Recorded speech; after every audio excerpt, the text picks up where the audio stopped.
All right. So, good afternoon, everyone. My name is Maria Chung Willoughby. I am founder, self development engineer, and client zero for the Art of Good Ministry of Agape Love, where our goal is to master the art of humanity through inclusion and provide a voice for the marginalized members of society. Beginning with me, client zero. Just a quick disclaimer here, and I'm going to actually read my disclaimer just because we've had a couple of things happen, but just so that you know, um, I would like to welcome you to my YouTube channel. Again, Maria Chung Willoughby, self development engineer, founder, and client zero of the Art of Good Ministry of Agape Love. And our mission is simple but powerful. Again, it's to master the art of humanity through inclusion and to give a voice to the marginalized. And we do this through our 15 newsletters in 8 languages. And the purpose of the channel is for educational, documentary, scientific, and artistic content. And it's going to be distributed across different social media platforms. And it's a documentary of my life, going from marginalization to momentum. Marginalization can be anything. It doesn't necessarily mean homeless, but it absolutely can mean that. And I think we all go through bouts when we feel marginalized, no matter how powerful we may seem or not seem. And right now, I'm in the process of going towards metamorphosis. It's a step that you have to go through. So it's marginalization, the feeling that you want to be in a better place. And then it's a metamorphosis where you're going through the change process. Then it's momentum where you're getting some movement going.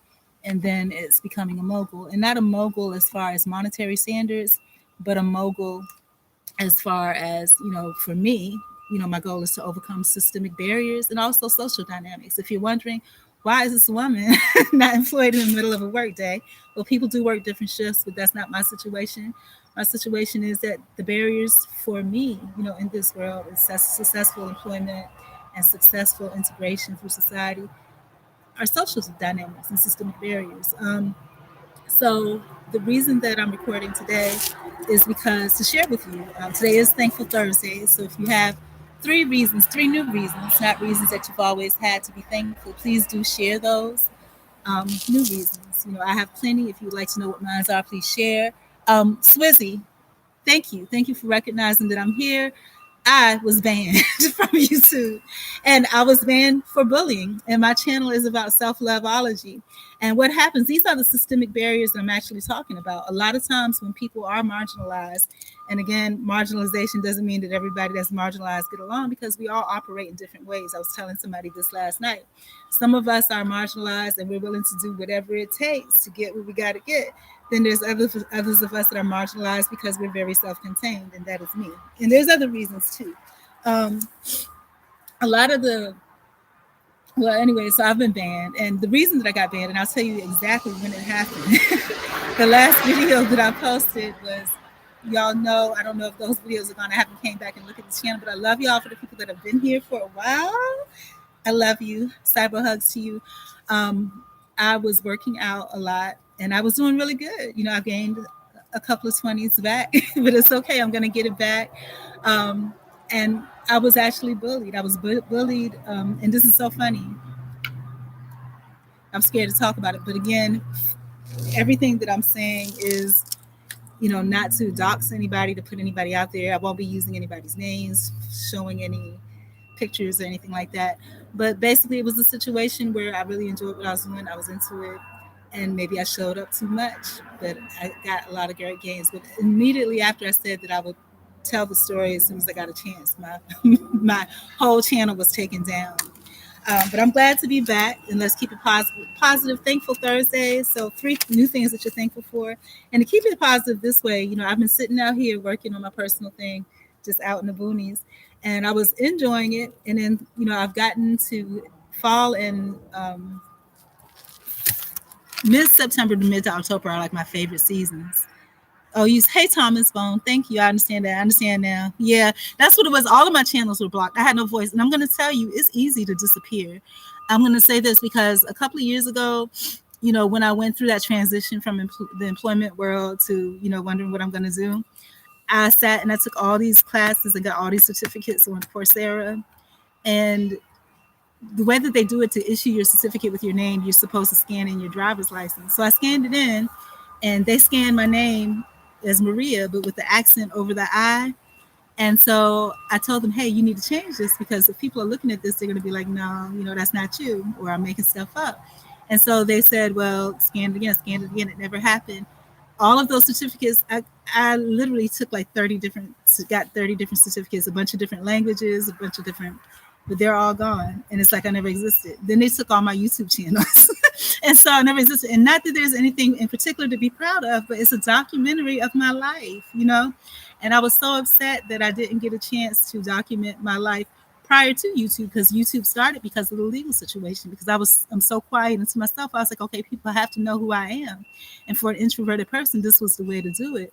But the thing about it is, I started to learn firsthand that, just because you publish everything, what happens is that also leaves you open to getting taken down. This is the only voice you have. So what I have to build and fortify is my social presence in person. I had got you on my mind the other week, and look how God aligns things. Oh, Frankie, I haven't seen you in a while. Good to see you. Yeah, good to see you.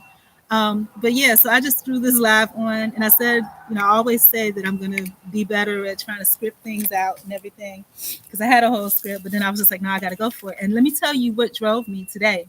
So, I sit here and like I said, I don't identify as the H word, but I have to admit, if you see me out and about in the street somewhere, you probably be like, yeah, that looks pretty, you know what? But I find that offensive, because I really feel that God provides everything that you need. And I feel that, in a lot of ways, my life is, and I keep attracting all these bees, like literally, I'm just trying to show it to you, but the wind is blowing, so I can't get it. This bee has been following me all the way from the other side of the park. Luckily, it has not stung me. But the reason that I'm here um, is because I have a mission for every day. And at first I said, well, I'm not doing it from home anymore. So, maybe I'll be doing an internet bound. And then I had a situation where something happened in the park and I was like, okay, I can't work here anymore. And so then, so many different things, but God puts us in different paths for different reasons so we can get to the perfect place and the perfect timing that He wants us to be. So this is the perfect timing. And I'm going to tell you all the things that got me here at this moment today on this haphazard live stream. So, like I said, I really, some people do identify as that, and I don't want to offend them because that's what they need. They feel like they're in a transitional space and they need to get hit hard with the truth of the H word so that they'll get themselves in gear. And it's so weird that this past couple of weeks I've had so many different people bump into me, crash into me, however you want to call it, and I've had so many situations with myself. Just for those of you that don't know, I am a middle-aged woman. I'll be in my Jubilee year, December the 15th. And for those of you that don't know, about religion, Jubilee is like when you just kind of give it all to God and you realize that God provides everything you need. So it's so ironic that this transitional period is happening right now. So, as I was sitting and I was like, I need to get everything perfect. I got, all these different things. And literally everything that I received or I have is, and the reason I'm here is to use up this paint and hurry up and get this stuff done. But so I'll leave it alone. If anybody has questions, you can ask questions. I'm not going to talk y'all to death. I'm going to, because that's my purpose, is to get this done and kind of kill two birds with one stone. Have a live stream so that you know that I exist and I'm still alive and I'm here. But also to hurry up and use up this paint because I could. I haven't been using paints in forever, like high school, and I'm 50, so that gives you an idea. So I made a mistake and poured out so much paint, and I don't want to waste it because I know that I need it to make my signage. So I'm going to go ahead and make all of my signs right now and paint all of the red parts. and and then if you have any questions, you can ask, comments, concerns, whatever. If you want to bully, that's fine too. Just don't get my channel taken. Bully me, don't bully nobody else. Don't get my channel. I'm used to it. I can handle it. But don't get my channel taken down. But yeah, I think I can talk and do this. I think I can manage that. So what ends up happening is like this fall, mid-September to mid-October is my favorite season. And I think it's because it matches, the time of life that I'm in right now. I'm in the fall of my life, my middle age, right? And so, I like it because it's less intense. When I was younger, I loved the sun, the brightness, being hot and out at the beach. But now I like the fall. I like the woods, the trees, that type of thing. I've changed a little bit. It's just, with my aging process, I guess, right? And so I love this weather because it's crisp, it's cool, it's not overwhelmingly hot, and the cool is kind of refreshing. And I like being at nighttime, looking at the stars when it's not cloudy and rainy like it's been the last couple of days. And I have to tell you that, there is a difference. And I shared this with someone. There's a difference between being alone and being lonely. So I enjoy being alone. I enjoy my time with myself. I like my own company. I like being creative. I love learning things. And I do enjoy the company of other people too when the conversations are spiritual and enlightened and all of that. Now, am I a perfect person? Absolutely not. Absolutely not. Especially in my older age. In my middle age, there's some other hormonal issues and all kinds of things. And I will tell you the truth that are going on with me. And I'm like, what is happening? So again, like I said, my favorite season is fall now. And so I didn't realize, but I had, for some reason, I've been getting up at 2 o'clock in the morning every night, just about, right? And so one night, as I was walking, and it used to be like 3, but now it's moved up to 2. I don't know what's going on. But as I was walking and the wind was blowing and the cold breeze was coming down, I was thinking about this 80s song by True, and it's called Sweet November. And it starts off, when autumn first arrived, you were my baby. And love was written in the winter show. But with the change of month, then came October.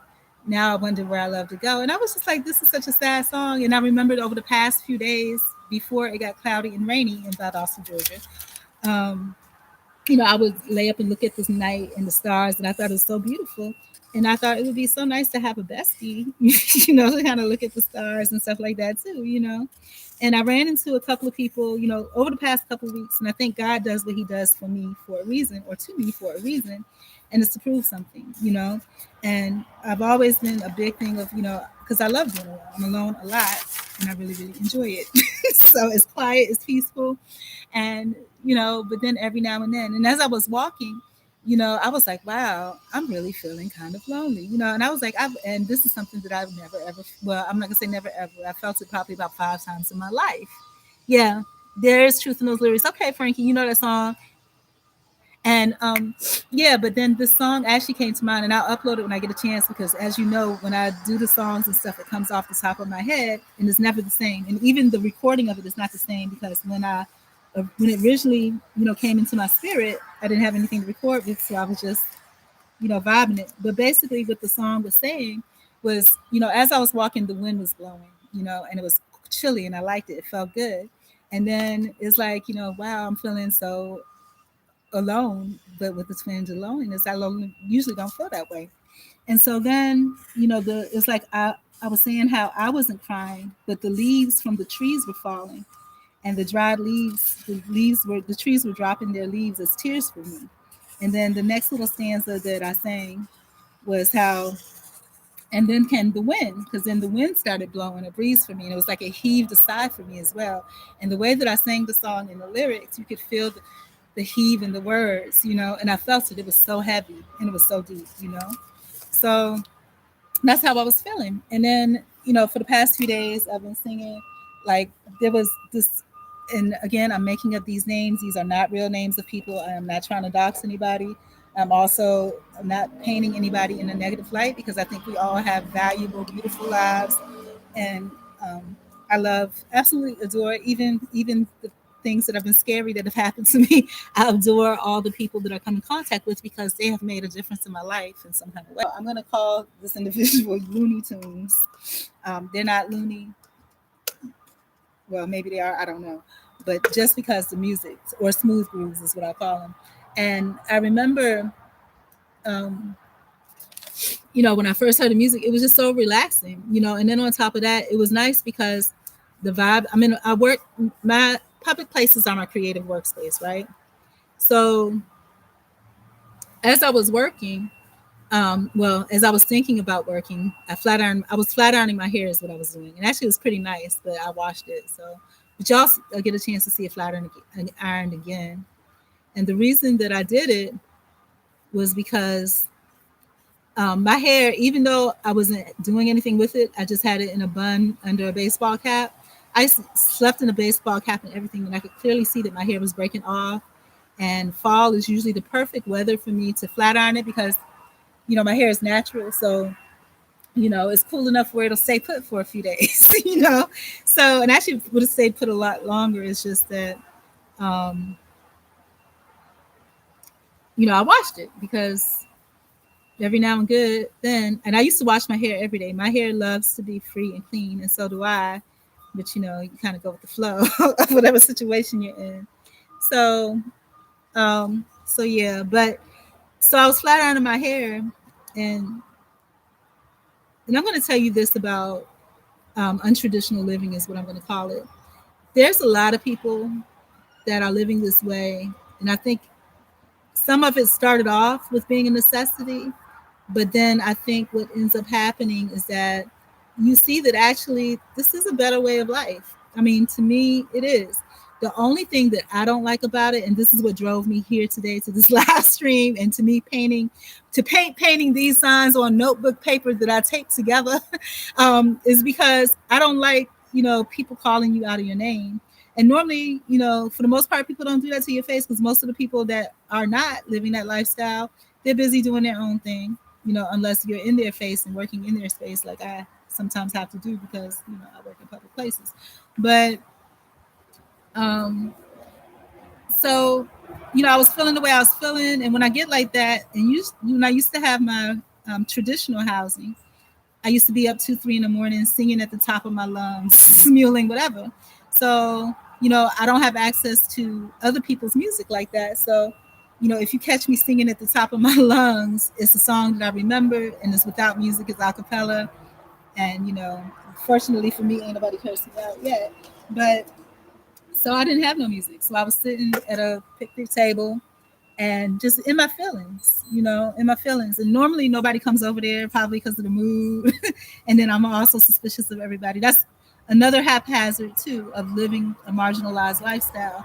Now I'm going to say this, that marginalization, I think really is a mindset because when I look at, and I call, just like I don't like everybody calling everybody homeless, I don't call everybody marginalized because some people are homeless but not marginalized. They have great personalities, great social skills, all of that, And I see that because, things that normal people wouldn't dare be able to do, they're able to do. And I'm not a hater, trust me. Those are skills that I need to get. I don't have, but sometimes, just like the Bible said, God gives us each our talents. He's the head, and some of us are meant to be the hands, the eyes, the lips, the mouth, the feet, all of that. Some of us are meant to have, I guess, those manipulation skills. I don't have manipulation skills. I'm very honest and I'm very open. This is what it is. This is how I feel. And you would think that with the honesty and openness that, people, it, it's not what you think it is. People don't receive it the way you think they would. And it's just because, the majority of people may not be the same, and that's what I'm finding out over the past couple of weeks, is that there are people that I like certain things about. Like I might meet somebody else that's artistic, that's creative, that, that just like that. But what I'm finding too, in my experience, I'm not finding, I'm maybe it's just the path that I'm walking, but a lot of people are using drugs, you know. I just, that's not my thing, you know. And even people that are, the kind of people that I like. And then the more you get to know about people, the more you find out that, hey, there's a darker side, or there's a side that you really ain't too happy with. But I've always known that. There was a movie back in the day where the guy was saying how, I think it was The Grapes of Wrath or something like that. He was like, he met this person, and it's like meeting that person in the way that it felt was like a river suddenly changing course inside of them. I know how that feels because I light up like that easy too. When you meet other people that have a good spirit. But all these bugs are coming towards me now. It's a caterpillar that came out of absolutely nowhere on my paper. But and if anybody knows and they're artistic, if you have acrylic paints and they dry out, can you rehydrate them and use them? Because I'm a little heavy on the hands and I squeeze out all this paint and I hate to waste it. But if that's what it is, it's what it is. Oh, thank you. I appreciate you knowing my true spirit. And that's the truth too. People, and that's what I was saying. It's so funny how these conversations come. And it was an impromptu conversation. I try not to have those in public because you don't know people, you don't know how it's going to be used. But the truth is, whether, okay, somebody said something to me, and they weren't, I don't think they meant to be nasty or rude. They were just saying that I'm always on high alert and high guard out here in these streets. But they were just saying, that I had a good spirit. And I was like, well, how do you know I got a good spirit? Then they were just like, and because they said, because you keep to you always by yourself, and you always in your computer. And it's not even a computer. But anyhow, but I was just like, and I was like, well, what do you think it is I'm doing? And they were like, just, writing about your life and stuff.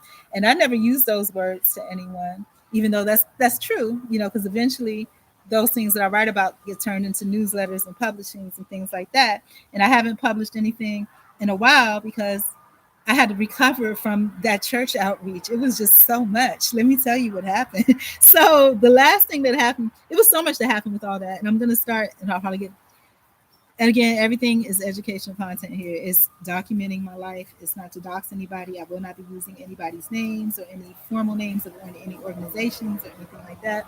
But boy, this church, they gaslit me so bad. And the thing about it was that I'll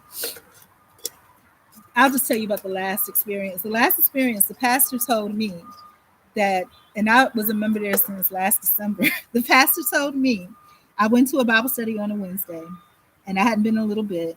And then he says, well, what are you doing? And this was July 30th. He says to me, well, what are you doing? And this is after the Bible study, because I always have some type of request or something that I want to share. And he says to me, well, what are you doing on August 23rd, on Saturday, August 23rd?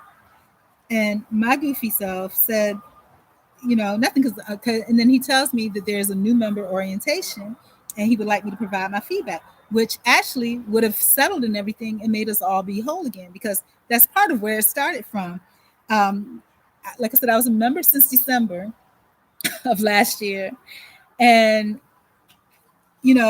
in February, and actually, thank you to that organization for this device, even though it's an outdated device, it's a device and I can express myself. So very happy about that. God does what he does the way he does it. And in the end, to be honest with you, everything is by God's order. God makes it the way he makes it. And like Jill Scott said on a radio interview, I think, what's his name? Starts with Charlemagne was asking her, about her dating habits and, something about her man. And she was like, well, if he can tell me what to do, he can tell me what to do. But if he can't tell me what to do, he can't tell me what to do. And that's kind of, I think, the way God has society set up.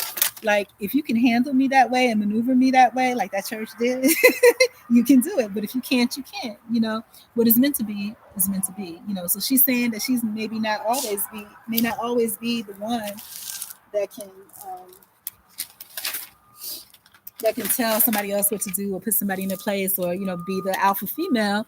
But if you can have that over her, then you got that. She ain't taking that away from you, and she's gonna like it. But if you don't got that, you ain't got it, and ain't nothing you can do or say gonna change that. Some things come to people naturally and some don't. But anyhow, how did I get here today? So again, I was into the smooth groove thing. I didn't have any personal smooth groove, so I was smooth grooving it from my voice to the air to the atmosphere.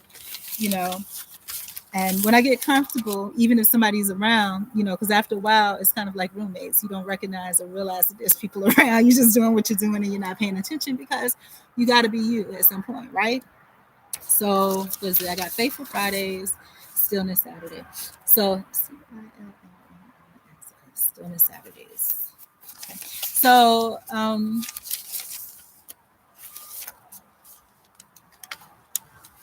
yeah, so. And this guy, I'm scared of this guy. And I'll tell you, this is why I call him Looney Tunes. And it's like each person I'm going to tell you about, we'll say allegedly, because I don't want no problems.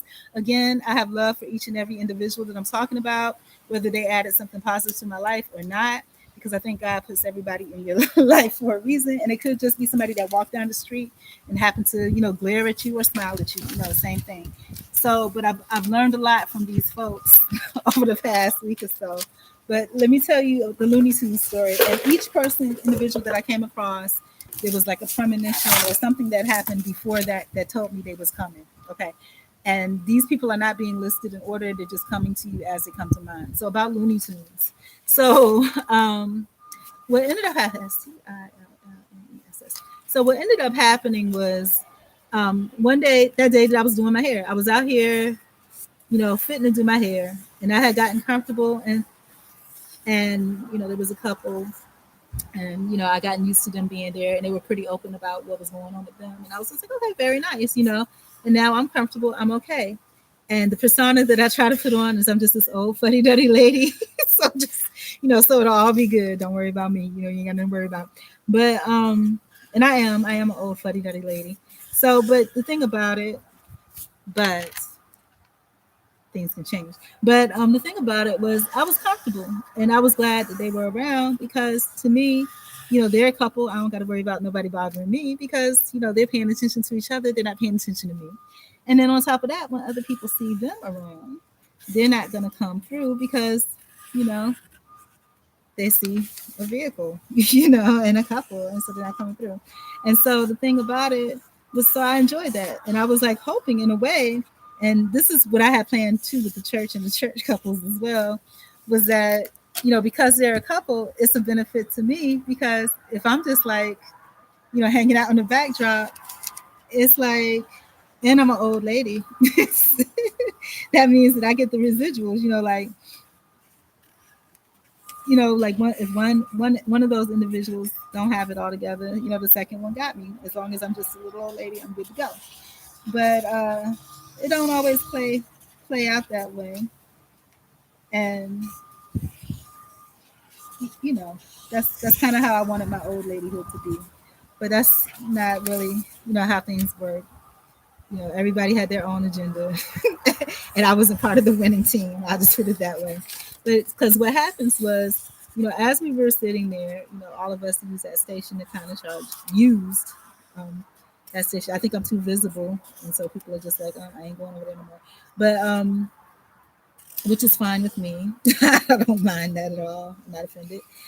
But what ends up happening is, as we're sitting there, this, and I'm so scared of bicycles. They pull up so quick, and sometimes you don't even hear them. An individual pulled up on a bicycle, and they plopped down on the table behind me. Now, of course, when you're in this type of situation, you like to know and be able to see whatever's going on around you. But I'm like, okay, I'm thinking, the couple has my back. The couple's there. I don't have anything to worry about. So, but I was wrong. Those folks was not thinking about me. I'm always thinking people are thinking about me, but they're absolutely not. So the person popped down, and I heard them, and I hadn't flat ironed my hair in a long time. So the smoke from the flat iron was choking me. So I was like choking and coughing. And then the guy, and this scared me, because the guy that was sitting behind me, that I do not know, never seen before, he started laughing, you know. And I was like, this guy is actually laughing at me choking on my smoke cough. And then that particular couple, when they get ready to leave, they'll use an excuse like, I'm gonna go check on my job, or oh, we about to go to work. They ain't got no job. They ain't got no job, honey. They ain't got no job. But I'm about to go check on my. We about to go to work, or yeah, I need to go check on my job. They don't take that long to find out about a job. And so the guy was about to leave, and the girl, because she was sitting out, she said, "Don't leave me here." And he took her with him, which of course makes sense, because that's his girl. Of course, he's gonna take. But I'm like, they both jetted and just left me. So obviously they did not care about me, but it's okay. And so the guy was there, and at first I was scared a little bit, but it turned out that he was like, and again, allegedly, whatever you want to say, this is no doxing, nothing, just sharing my story and my experiences, um, to go on the corners of my life to validate it. But anyhow, so all of a sudden he comes over, and if you've ever seen, there's a guy that I think looks like Will Ferrell, but he's not. He plays in a lot of movies too. He has curly hair and he's white, but this dude happens to be black. So what ends up happening is, um, he says, "Let me do that," and he says it with such control that I'm scared. I'm like, okay, so I'm letting him do my hair, and I'm a little bit scared, but I'm just like, I was scared of him because First, he sat there and he watched me and he laughed as I choked on the smoke from the flat iron. And then, you know, he jumped off the table and said, "Let me do your hair." So I'm like, okay, and then I started to relax because and again, I needed to stop doing that. But I relaxed because um, his personality reminded me of my little brother. And I think I even shared this with him. I'm very open about everything. Is that how? And again, none of these people are my friends. None of these people care anything about me. Just putting it out there. These are just stories and experiences that I've had, you know, um, and how these individuals impacted my life, for whatever purpose. So what ends up happening is, he reminds me of my brother, and it took me back, and this is what made me feel good. It reminded me of, being younger and my brother saying, "Oh, let me do your hair," and I'm just like, "No, you cannot do my hair." And he was like, "I'll braid your hair, my brother. I'll braid your hair for you." And I was like, "No, you don't know nothing about braiding nobody's hair." And then he was like, "I watch Angie, my sister, do her hair all the time." So he kept asking me. He's like, "Come on, I got you. I watch her all the time. I've done her hair before." I said, "Okay." So as I'm sitting, and of course it feels good when you're in a comfortable situation, and somebody that you supposedly know and trust, i.e., your brother or family member, is doing your hair, you can relax. So I was relaxing, and it felt good. Thought I was about to fall asleep. So then, he was like, "I'm almost finished." So when he got done, I looked at my hair. I was so mad. That boy had tied my hair in knots all the way down. Like literally, it wasn't braids. He tied knots all the way down my hair. I had to unknot all of my hair. And so I remembered that, and I jumped up and I said, "Okay, I'm getting too comfortable," because he had on the smooth grooves, and I'm falling asleep. So um, I don't want to do that because, and I told him the story about my brother. And so he did okay. And I was still a little bit scared because he shared some stories about his personal life that was scary to me. And I will not repeat them here, but they were scary to me. And I'm thinking, and that's part of the reason why I felt like, okay, I need to just, he's not hurting anything. I'll let him do it. But what I realized, and this is the scary part, was that brother ain't nothing. Folks ain't nothing nice. Um, nothing nice. And I was so scared. So I'll tell you what happened. So then that happened. And then I calmed down again because music, I love music. And I think for me, whatever reason, whenever there's males, and even just regular, like I was walking down the street one day, and let me tell you something. I just need to make sure you're aware that just because somebody's a deacon, a pastor, even a police officer, whatever, not scandalizing any of that. Just because those titles are there does not mean they are holier and saintly and all of that. Just want to put that out there. But these people that I'm mentioning just happen to be, a deacon, or higher up in the church. And it does not mean at any church that I recently went to, this is a church of past times. So I was going to the driver's license place, and this truck, and when you walk a lot, and especially if you look like you're marginalized, or people see you walking enough to the point where they think that you're the H word, you become people come at you in weird ways that make you feel like you're being solicited. I'll just put it that way, okay?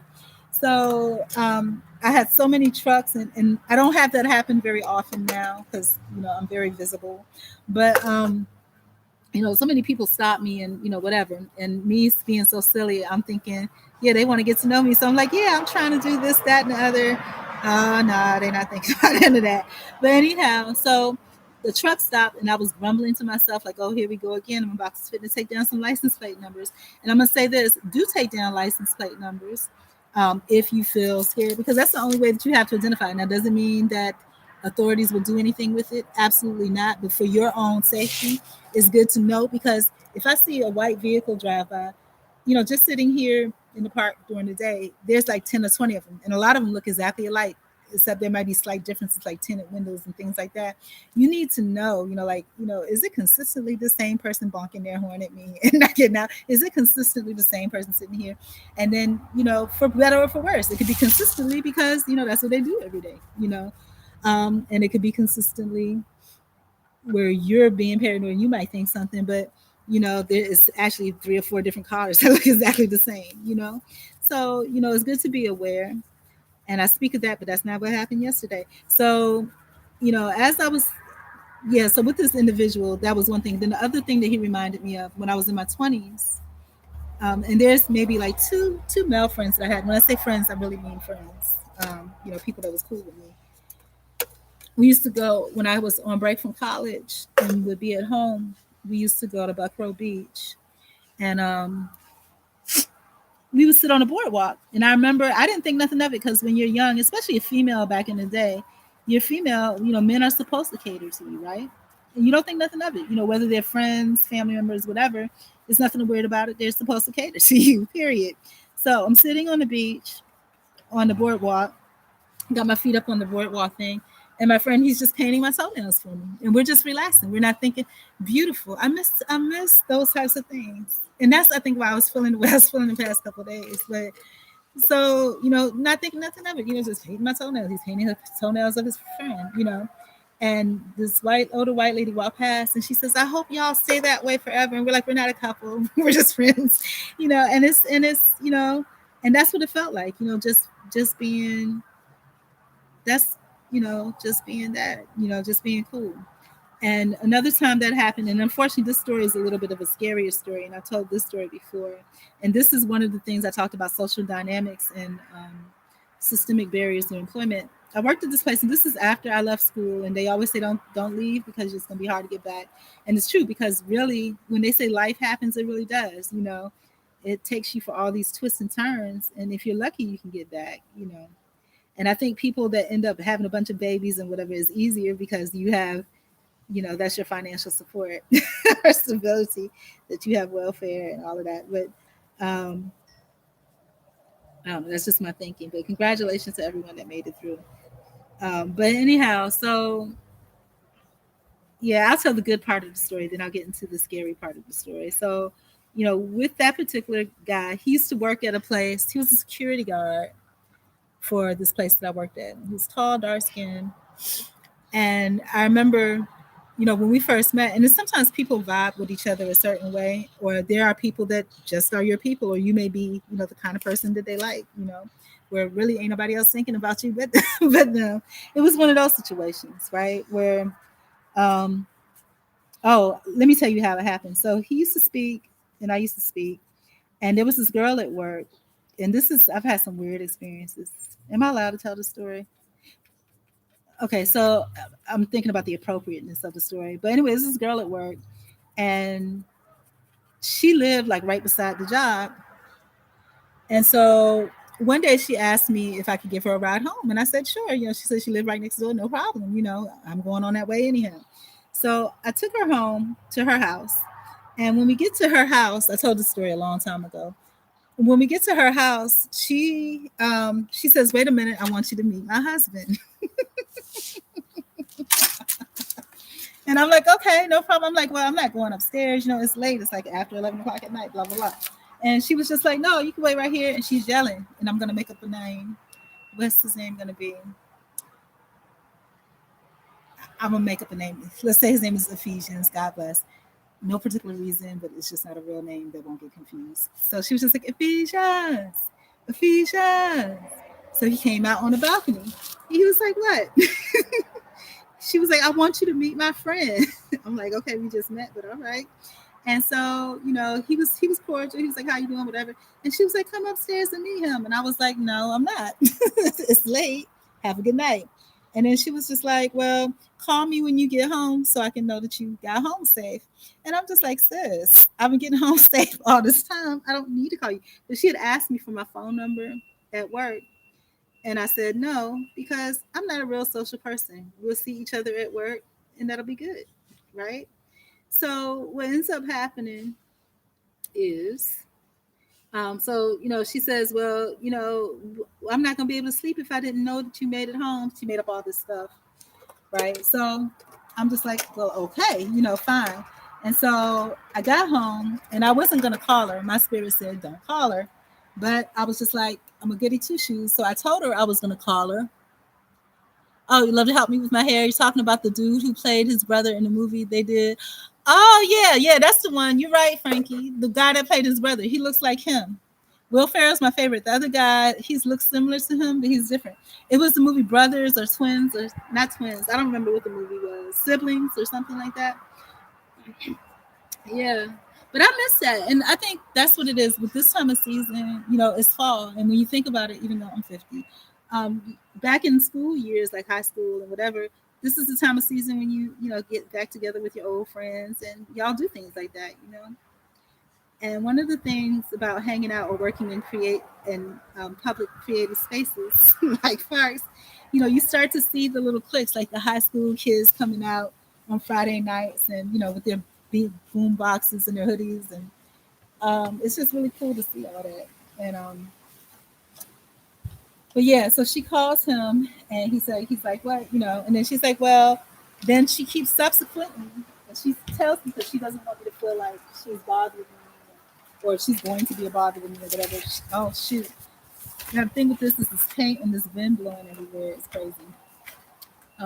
Is that whew, okay? Is that so she tells me, oh, this chick normally, whatever her name is, I forget because it's been such a long. This is over 20 years ago. It's been I haven't had a social life in so long. But she says, well, this person usually gives her a ride, blah blah. I'm like, okay, fine. So she asked me again the next time, and I'm like, okay, that's fine. And so I give her a ride, but this time she's not getting out of my car. When we get to her place, she's just like, I'm not getting out until you come upstairs. And I'm like, what? She's like, I'm not getting out until you come upstairs. So at first I was like, no, I'm not coming upstairs. And she was just like, just come and meet him for a little bit. Should I tell this story? I don't know. I don't think I should tell this story.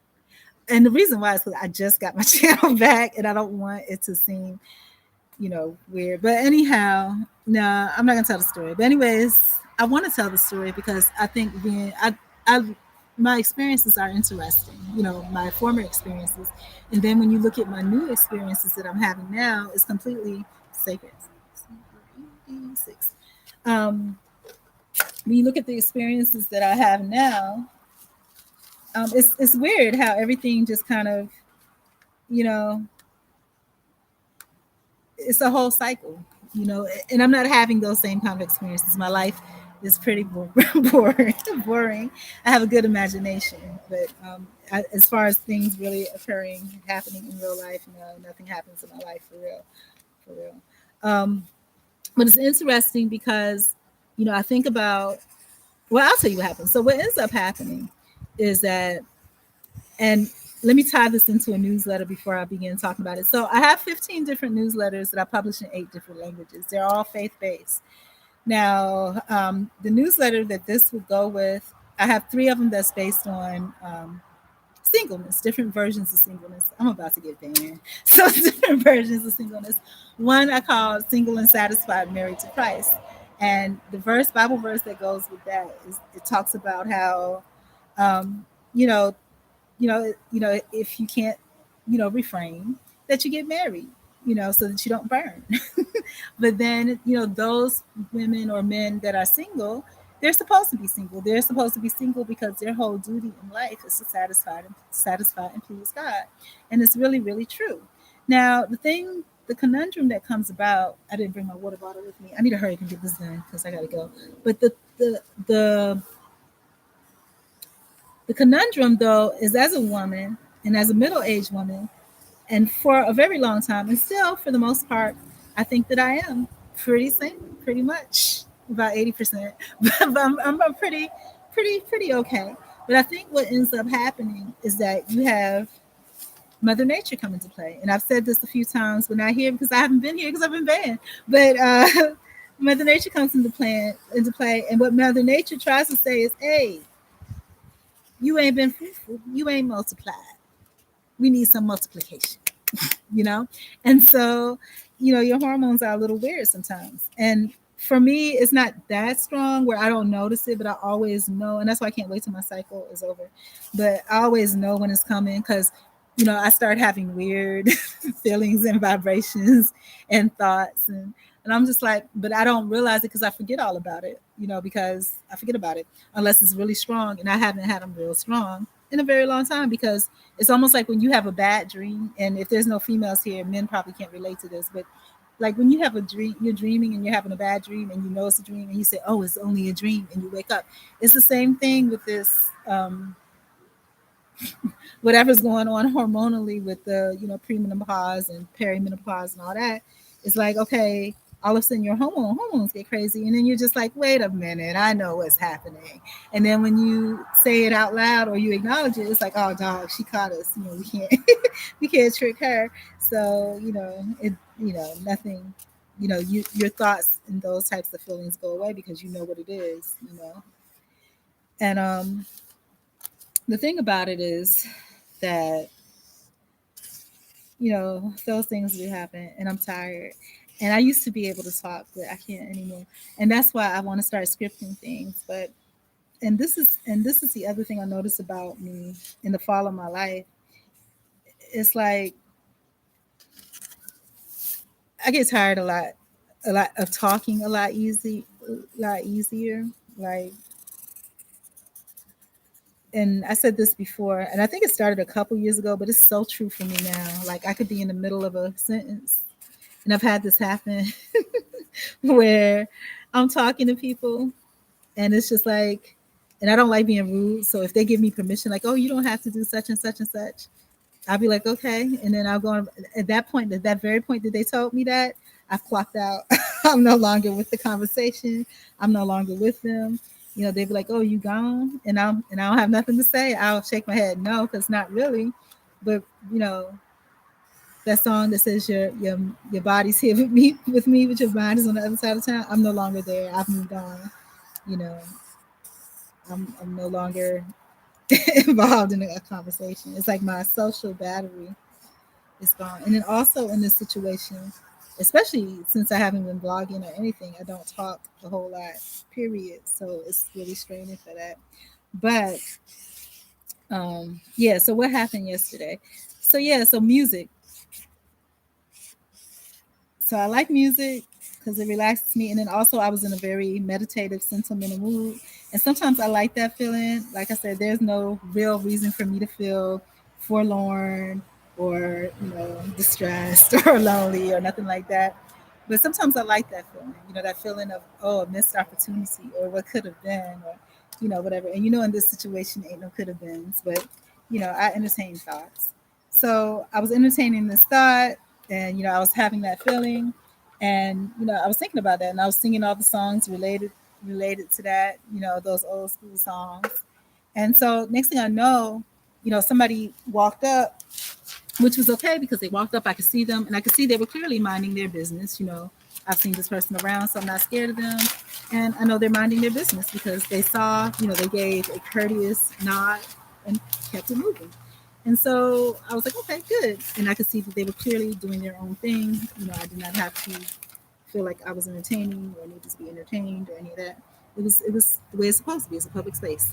So, but next thing I know, I hear a shuffle behind me, you know, and I think the person was trying to creep up, but what ends up happening is because of the noise of all their paraphernalia, I'm hearing all this. Now, again, I'm usually situated by the outlet so I can, work, do whatever it is I'm doing, right?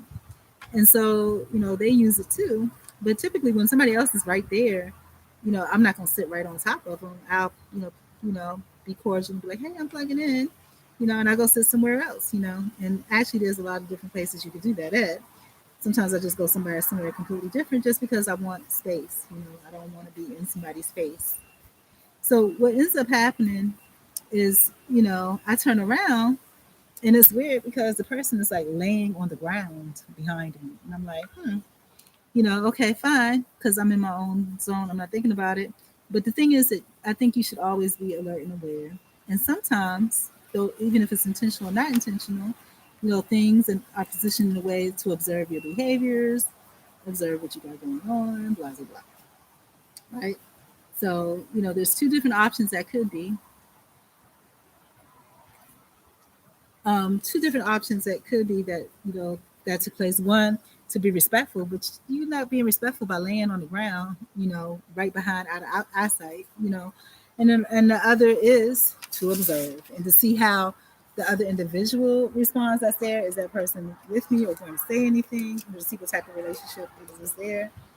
Um, and to see how I respond. Am I aware of my surroundings? Am I alert?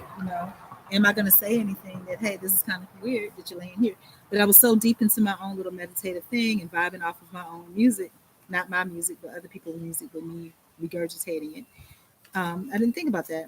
And then I thought to myself, eventually these people are going to get tired of me, of me out here singing these songs and destroying them. And so, and I think, subconsciously I was probably trying to hint for that person to put some music on because they usually play, they play the good music. So, and that was the one thing that, I appreciated was that good music. Oh, I didn't tell you the scary part that happened. Okay. I'll tell you the scary part that happened. So that day that they did my hair, it was like it was fun. I felt like a kid again, a high schooler. But then I was just like, I got stuff I got to do, and I can't do it because this person's right here, and I don't want them scoping out my things. So I went on about my business, and they were telling me to leave my stuff there while I left, and I was like, no, I'm not doing that. And so as I'm walking, and again, I'm highly visible, and I go to sit across the way just to observe that person and see what they're going to do. Are they going to leave? Are they just going to sit there?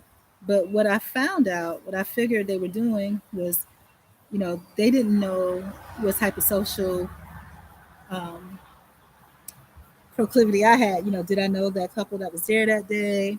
Which obviously, not to that extent, not like that. I don't know those people like that. And also, do I have any ends or anything that could be benefit to them, right? And so, and people talk, just like now I'm talking. I'm not talking to again degrade anyone or to dox anyone. I'm just sharing my experience. Um, but yeah, they didn't go anywhere. And fortunately, when I came back, nothing was missing. So I went ahead and I did my evening routine for the night to turn in. And I like the stars, so that's what I was going to do. I did the stars. And so typically at that time, that couple was you know resting there as well, but they stopped doing that. For their own, whatever their personal reason was. Probably a few that included my visibility and, how people perceive me. And if they're there all the time and I'm there all the time, perception, right? And I get that, you got to protect you and yours. I understand. So, um, I was there by myself and I was like, okay, fine, no problem.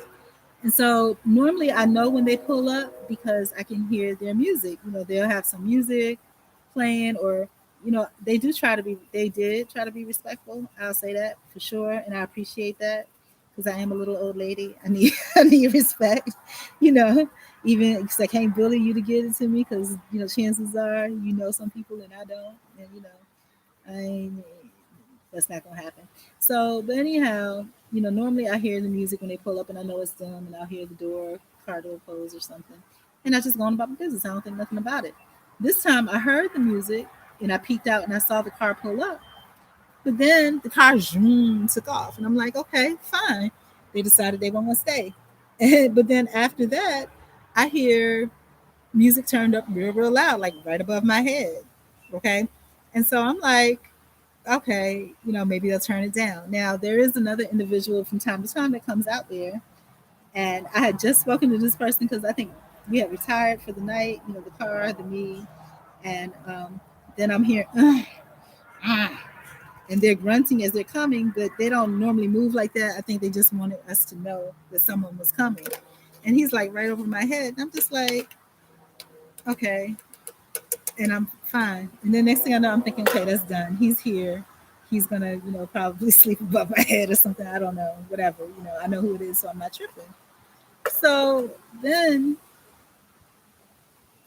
I hear all this banging and clanging. He's pulling out chairs. It's like 12 o'clock at night. He's pulling out chairs. I'm like, why are you pulling out chairs? There's chairs right here. You have a seat. And so I'm like, sir, what are you doing? And, he's like, uh, I'm getting my chair out. I'm like, okay, fine. So I just packed all my stuff and I went somewhere else. Now, but another night, the night that the couple took off, I was laying there. And again, sometimes people do things to scare people. I don't know. This could be a real situation, or it could be one that was fabricated to scare me. I don't know. But so I heard all this loud music, and I'm thinking, okay, it's that old guy again jamming his music or whatever. And, he's not grunting and banging chairs this time. He has his music on. And it's like real gangster music. But I'm like, okay, whatever. Everybody can do what they need to do. So I'm minding my business. But then next thing I know, you know, I'm like, okay, this don't feel right. These, you can feel people energy. These people energy don't feel don't feel like they about to rest and retire. They feel like they want some other type of stuff. So I'm like, okay. So I'm just laying there, and then after a while, I'm like, oh, I need to be real still, because next thing I hear, and I'm not gonna repeat what I heard some stuff that made me scared. It was like I was in a movie. And have I heard this type of thing before? Yeah, but it wasn't on this level. I at least knew who those people were, right? So I didn't know. So I didn't know. And by the way, if you're on a public campus, like a library, there's no smoking allowed on the library property. But, and I know because I got a copy of the rules and regulations. And it's important to have rules and regulations, copies of them, so that you can make sure that you're abiding by them, so that you know what your rights and responsibilities are. And also, you can make sure that, everything is distributed adequately. The smoke is strong. There's somebody around here. I can't see them around the corner somewhere because the smoke is really strong. But anyhow, so what ends up happening, like I said, the conversation that I heard was scary to the point where I felt like I was hiding in the closet. I could not move or anything, because I was like, I'm about to get a silencer to the chest or something, right? So as I'm sitting there, I'm getting cold, I'm getting thirsty, I have to use the bathroom. So finally, I'm like, I just got to get up. So I move, and then I hear somebody say, "Oh, what's that right there?" And then I guess with the good news, I'm gonna tell you this: even goons are respectful. Or at least they try to be. They try to be, unless you are a threat, or they see you as a threat, or they just hate you. And first, at that point, they have no reason to hate me or see me as a threat. Thank God for that. But so I get up, and when I get up, though, everybody has scattered because I peeped at first, and there was like, if you've ever seen the movie City of Angels, and how they have all the watchers, like the watcher, and this is not my belly, y'all, so don't be scared. This is just, I keep tissue with me, and that's where that is. But anyhow, and we're gonna exercise later today. I might do my hair again, but I don't think I'm gonna flat iron for a while because I want to do the. And I just flat ironed a couple days ago. I twisted it yesterday. Oh, I need to get another sheet. Okay, we're doing good here. We got Thursday, Friday, Saturday, Sunday. Saturday love. We're gonna do Monday. Monday. And hopefully this works out. I don't know. It's better than nothing. But oh, that was the whole point, to explain why I'm out here doing this. So the guy yesterday, and long story short, basically he had the smooth grooves going. I needed the smooth grooves. I try to make a point not to speak to this person. I don't know you, don't know me, because if something go down, I don't want no problems. You know what I'm saying? I don't want no problems. I don't want to be used as a scapegoat. You know, I don't want you talking about me. But indeed, they were talking about me. And let me tell you. So I was in my zone listening to the music. They might have been saying it right in my face. I don't know. People talk about me behind my back, in my face, and my face behind my back at the same time. So I'm used to it. But, I wasn't expecting it, because I figured this particular type of individual was not minding their business. But they were referring to me casually, and I didn't know it. The only reason I knew it was because I was recording the music, and I let them know that I was recording the music, and I asked them to turn it up so that I could do so. So, as I was going back and listening to the music where I was at, and I had stopped recording after a while because I was like, I'm tired of hearing him talking. I don't want to hear him talking over the music. I want to just hear the music. So, I hear this point where I guess he's telling an individual, I might have stepped away for a moment because, and this is the danger of being too comfortable. I don't know this person, right? And I was already too comfortable letting this person be in my hair, all this, that, and the other. So I'm sitting out there, and that night that the watchers came, those people came, um, and what was said was said. I'm not going to repeat what was said, but that night that happened, um, I jumped up and I was just like, and I saw him. Everybody else had scattered, And like I said, when I first peeked out, they were all standing there like real stern. It was scary, like the watchers when the angels was watching, but these weren't no angels, okay? And they were all dressed in black. It was scary. So I was, I got up and I was like, because I was like, I'm cold, I have to pee. It's no need of me just being uncomfortable under here because I'm like, so I got up and I was just like, what is going on? Am I gonna die? And he was like, just be cool, I'll protect you. I'm just like, and the premonition I got before him was I watched this movie on TV, and the movie, and the movie was about this guy. It was a heavy set, chubby guy, real gregarious black guy. He owned a club, right? And he seemed like he was a real sweet teddy bear. It seemed like everything was good business, right? And he had this girlfriend that was pretty. She was, skinny thick or whatever, and humble female.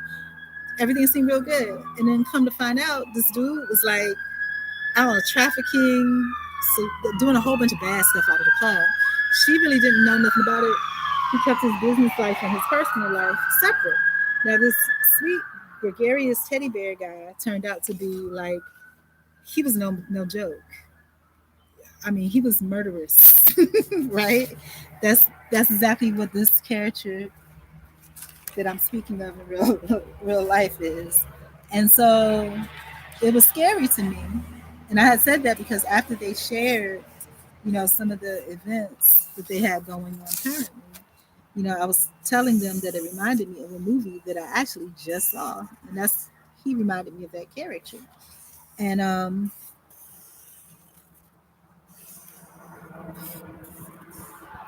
excuse me a minute. And and he was that character because those things those guys were saying, in order for them to be comfortable saying that around him and him to just be DJing it all together, I mean, that has to be something that he is familiar with. And if you see his personality and the way that he talks to people, you would never know.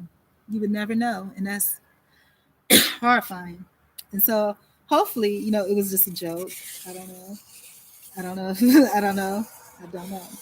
But yeah, so that was scary. And I saw like different players, you know, from afar, and he was just like, yeah, nothing nice, nothing nice. So just because you see somebody that seem like they're real sweet and real nice and whatever, that's a persona, baby. So um, yeah. So yesterday, and what I realized from that interaction was, hey, this dude is really a goon because he kept saying, "Oh, you were out here earlier today. You were out here earlier today," and I didn't say anything. I didn't confirm or deny. I said, "I don't see you. You don't see me," and I, kept, and I really meant it. I didn't want to ever speak again. So I kept going and went on about my business. And I think that person actually been looking for me is scary a little bit, a lot. But anyhow, what ends up, and I've been searched for in different ways, but not for any good reason or any favorable reason. I have to tell you, it's more about power and control, but and not in any domestic way, but just because you can't, because you're part of what's seen to be as a vulnerable population. So what ends up happening is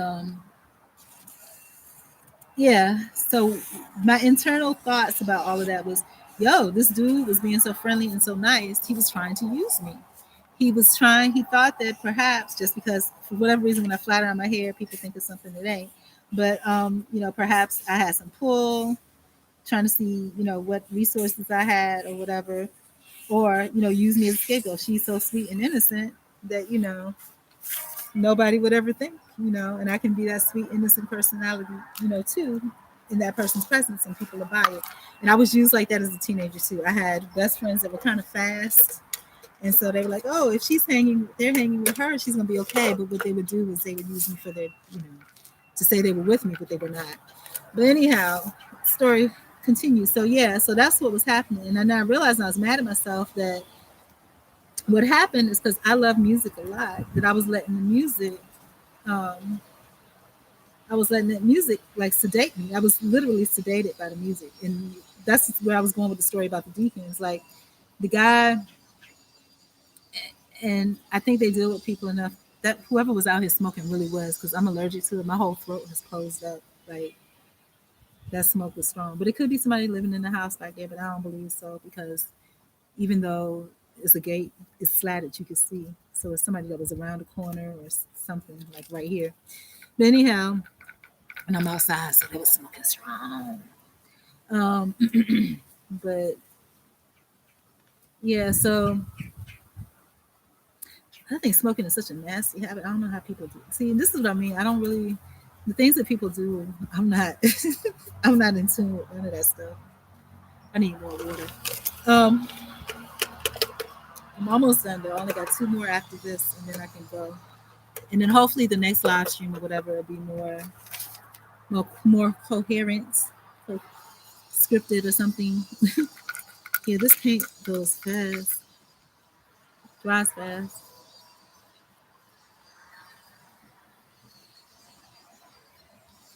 But then I got to do the black too, because that was why I started this, because I ran out of black marker. Okay, so yeah, so what ends up happening is my internal dialogue about all of that. Oh, there was somebody smoking around the corner. They came from the backside. So what ends up happening in my internal dialogue about all of that is that I was being used for that purpose.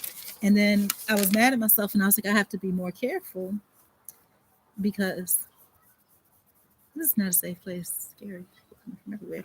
But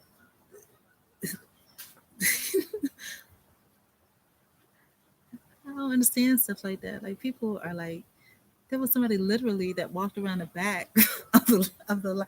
This is in broad daylight. The patio is not safe. It's not safe. So what ends up happening is this is not a safe. Like, let me show you something. I'm sitting right here. Like the manager's office is right behind me. The library entrance is right there. Like right there. I was like, it's coming from the. I could smell the smoke. There was somebody standing around. There's nothing back there, y'all. I just don't understand people. Why not just go in the library and just plug up? I don't get it. But so what ends up happening is I guess they got tired of waiting and just went plugged in. You're never alone. You are not alone. But that's scary. That is really scary. Like, why are you standing behind the library? Now I'm curious.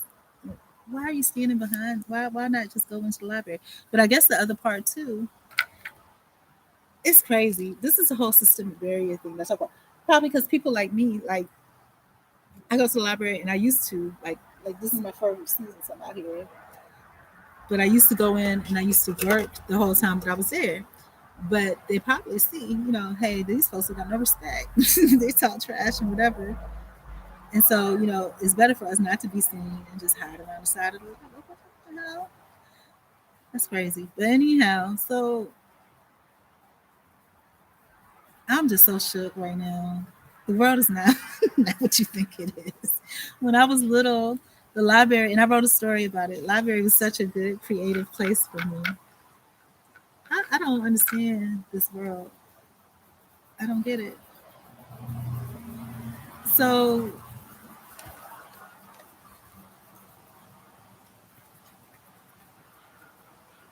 I'm so done right now. Let me get some more paint. More heavy-handed paint that I'm gonna waste. Um, this is so crazy. So where was I going? Where was I going with all of that? But yeah, so okay, so yeah, so like for me, music is a thing, and it sedates me. And when I talk about the pastors, I was talking about how, or the deacons or whatever, I was going to DMV, and this truck stops, and I'm like, oh Lord, here we go. It's an old beat up work truck. And so the guy gets out, and it turns out, he opens the door and rose the window all the way down so I could see him completely, from top to bottom who he was. And it was like one of the deacons at an old. I've been to every church in Valdosta State, right? One of the deacons at an old church that I went to, and he was okay. And I'm going to tell you this because, like I said, my vibe and my energy is not, you know, always 100 because, like I said, I'm going through this middle age, this middle aged woman thing, and every now and then it gets a little weird, and I know that it's weird, and I'm just like, let me just stay away from people.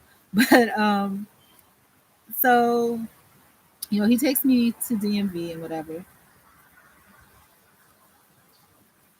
Yeah, that smoke really got to me. I don't know how people do stuff like that, but my throat is still closed up.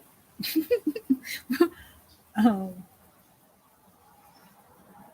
but yeah, so all right. So what was the point? Yeah. So the music sedates me. So that's what happened yesterday. I was in my own thing, and I like, like I say, being an artistic person, I like that feeling of nostalgia. I like the feeling of, and nostalgia is related in a way to loneliness and whatever. I like that feeling, the autumn, the coolness, the breeze, so alone. And, I was doing that. And in my mind, I had like this little thought of, there's nothing there, but I like the thought of, what could have been and all this and all that. And this is in regards to another individual. Um, just an individual. These are random individuals that don't know me, I don't know them. May have been an interaction, but again, just like Bobby's world, I'm very creative, thought wise. So what ends up happening is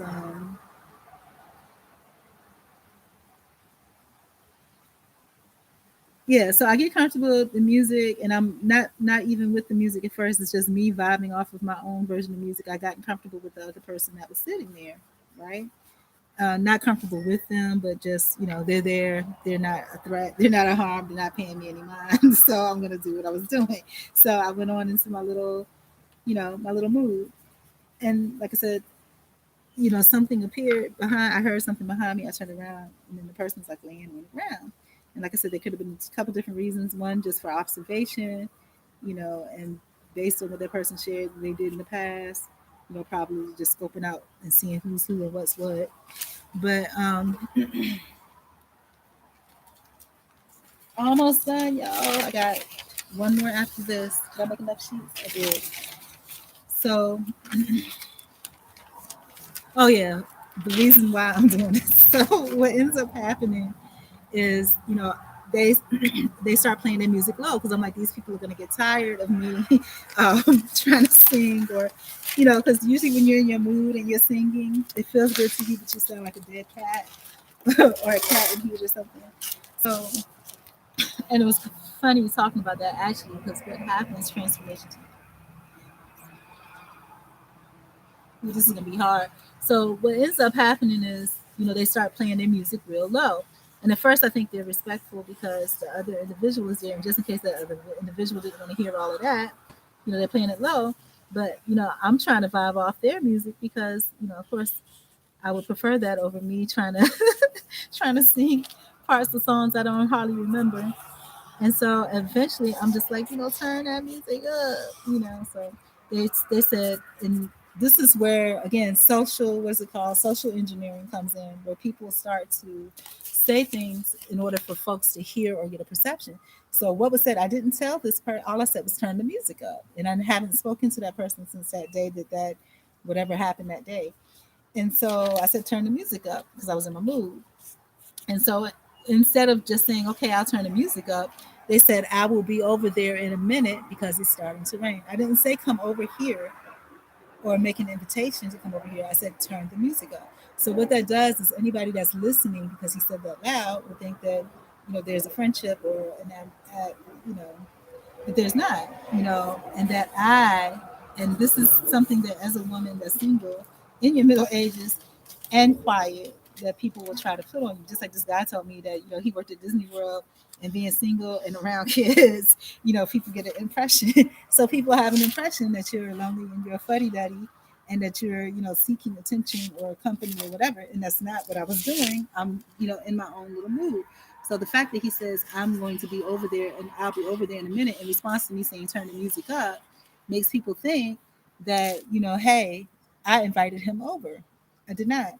So he came over. I didn't pay any attention to it because, I'm thinking he wants to charge his device. So, that's what he's been doing.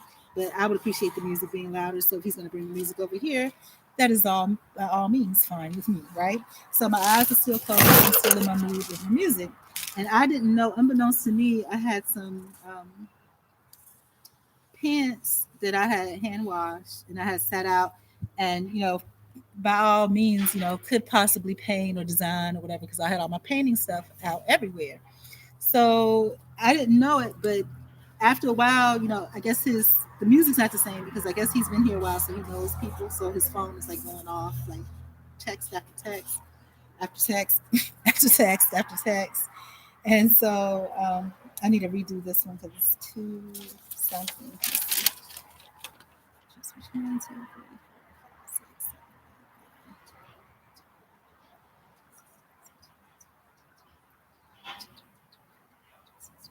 7,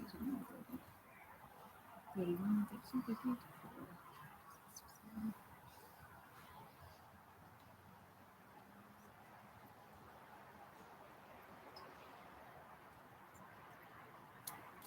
So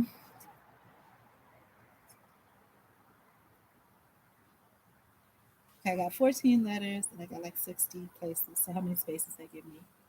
3, 4, 16. Yeah, about four lines per space. Still trying to make this last sign, this very last one. So yeah, um so again, this is social engineering where you're saying things out loud or saying things a certain way that, if the person that you're saying it to, again, is a quiet or meek person or just not up on things, like I'm not up on things, I don't catch on to stuff. And I was in my own mood and zone, you don't realize what's happening. So what was happening, I was grooving to the music, was that, when I said turn the music up, his response was, I'll be over there in a minute. I did not say come over here, and there was no reason for that person to think that that's what I would be saying, right? So what ends up happening is, he says that, and I'm thinking, it doesn't matter because I'm just trying to listen to the music, and if the music's closer, I'm okay with that, right? And so I didn't know what he was doing. I had my eyes closed. When I opened my eyes later on, I realized that he had moved because he made a comment. He made some comment. He might have been, you know, truth be told, he might have been talking to somebody on the phone and I wasn't aware of it. But I like comments like that. I don't like because I don't think my energy or the way that I present myself, is deserving of those types of comments. And I don't like those comments. I save those types of comments for people that you know, there's actually going to be some situations. But he said something about some song came on, and it was about yes, it had hints of seediness. I'll just put it that way. And the comment he made was like, "Oh, they're talking about you." And I don't know if he thought that that was boosting my self esteem. I don't need my self esteem boosted. I'm confident in who I am. Like a female was saying, I can show you better than I can tell you. But I don't need that. And so I said, and normally I don't use profanity and things like that unless I'm scared. I'm kind of scared of this individual. So I was just like, well, stop with the BS and put the music back on. And turn the music back on. And as soon as I said that, the other individual that was sitting there, because again, people watch you and they test your character. Are you this really a good person or are you fake? And I guess, based on me saying that, it would seem fake. You know. But anybody that's also long enough will know that I typically don't speak like that. Dang, I still can't get all the letters on here.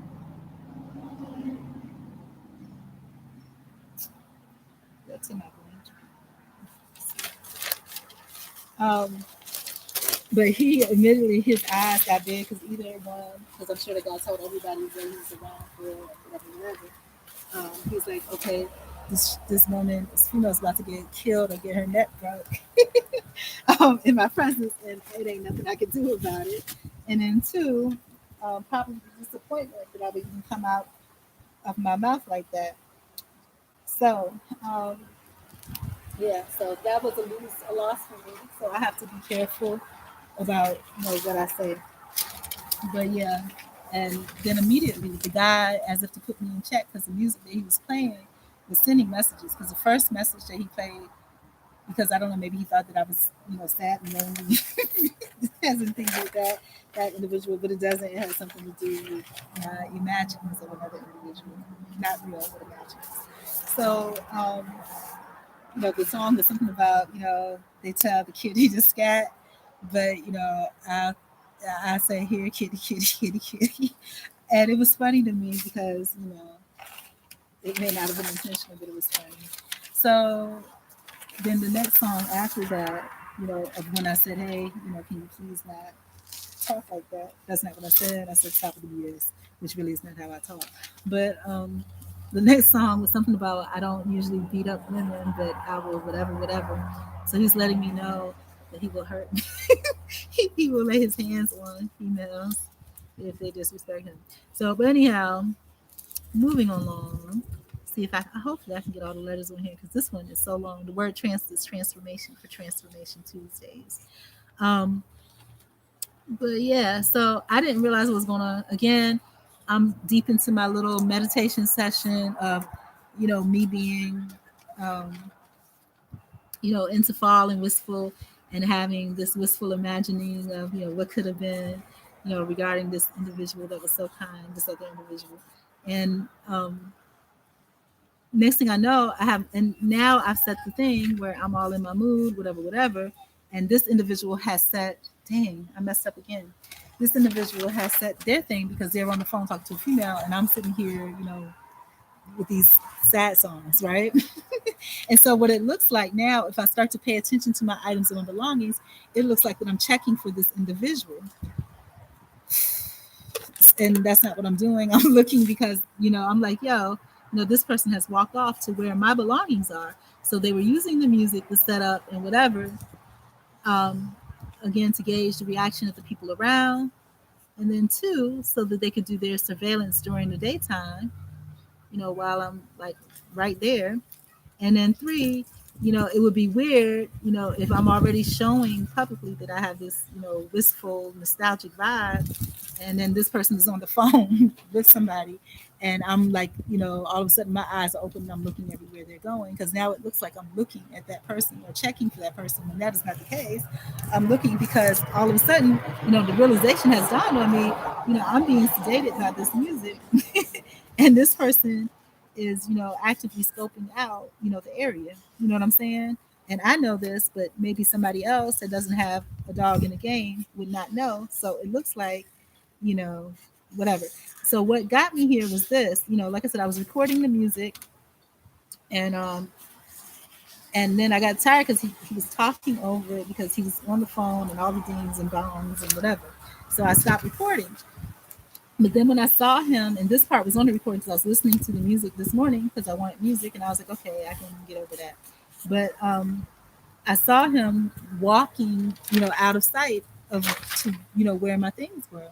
So I looked, he was scoping the site, and that may not just have been my things, but just the site in general.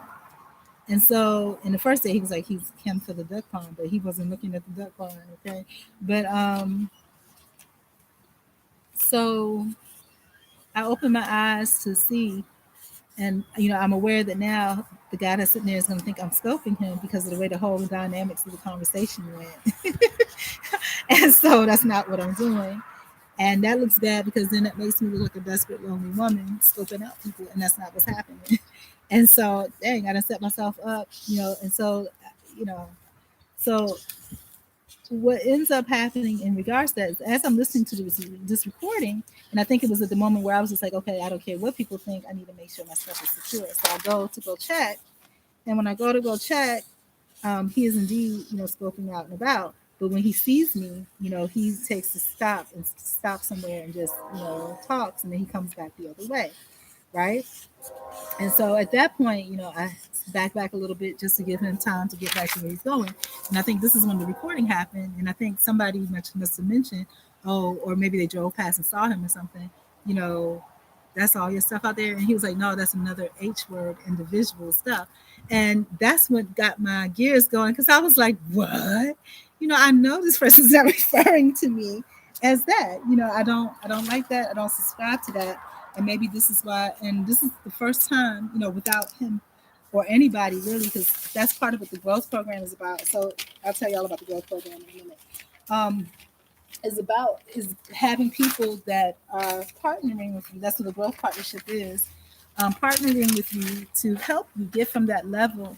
And what I started to realize again, because me starting this whole journey in December, like specifically for the growth program portion of it, um, it was to first determine, okay, because my situation is an employment situation, and then it's definitely not my skill or my talent or my ability, but there's a systemic barriers, and I needed to be able to prove it. And so the way the growth program works is that you partner with different individuals and organizations, and basically you have clients of the art of good. um, Clients of the art of good perform volunteer work once a week for an hour or two. And for the volunteer work that they provide, references are provided, surveys are completed. And when those surveys are completed, you have to be honest, whether it was something about the work you didn't like, is there a hygiene issue, interpersonal issue, or simply just you didn't like that person for whatever reason. A workout stream would be like, yeah, I need to work out. I haven't. Oh, yeah, that's right, Frankie. I remember you used to be with my workouts. Yeah, we need to get it back because, like I said, I gained like 20 pounds back. But I did yoga for a few days, but I haven't done it lately. It was the part of the problem was in the midst of me twisting my hair, like I don't know, and then my feet, just just a few things. It's so funny. When I was in Miami, there was a girl, again, alternate lifestyle, and she used to hate to see anybody with dirty feet. She would call them Blackfoot, and she didn't care what she had to do to make sure her feet was clean. She was gonna do it. If she had to wash her feet in the sink, she was gonna do it. But my feet, unfortunately, now if somebody said I look like I got some Indian shoe, it might be Blackfoot. So, um, yeah, I need all of that, and that's part of everything is connected. But yeah, I do need to work out. And I was on number 8. I have a clutter-free workouts thing that I do. And it's not just a physical workout, it's all around. And I was doing it a while back on my old streams. And I had gotten to number 8. And number 8 now is my physical workout. But then I started working on other things. And then with the device that I have, by the way, you know, if you have old tech devices, definitely could use them. I'm using a device that's outdated. It's no longer able to upgrade. So it's operability is very limited. Let's just put it that way. So if you have old devices that you need to get rid of, I'll be happy to take them off your hands. Um, or if you want to host a tech donation box at your location, your facility, your residence, whatever, old tablets, phones, all of that. Great for mental health because you get to express yourself and creativity. I'm a creative person. So ooh, I'm almost. I think I have to take a break. This is too much. I can't. Let me do a quick visual check real quick. I'll be right back. Make sure everything is kosher. It may or may not be.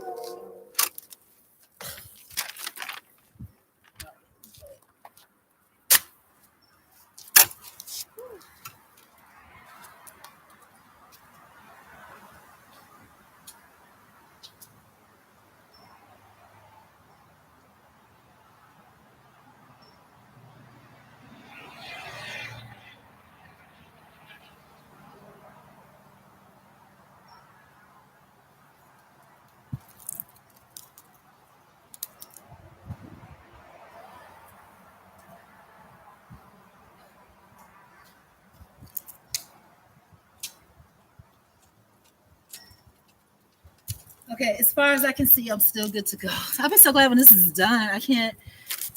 Oh, but yeah, I do want to work out again. And usually I try to start my workout. I've gotten to advanced yoga, you guys, so that's a good thing. I'm at advanced yoga, so that's pretty awesome. And you're right, Frankie. The workout streams, I need to get back into that. The only thing is that with me working out, I don't have access because when I used to work out, at the gym, so I had 24-hour access to the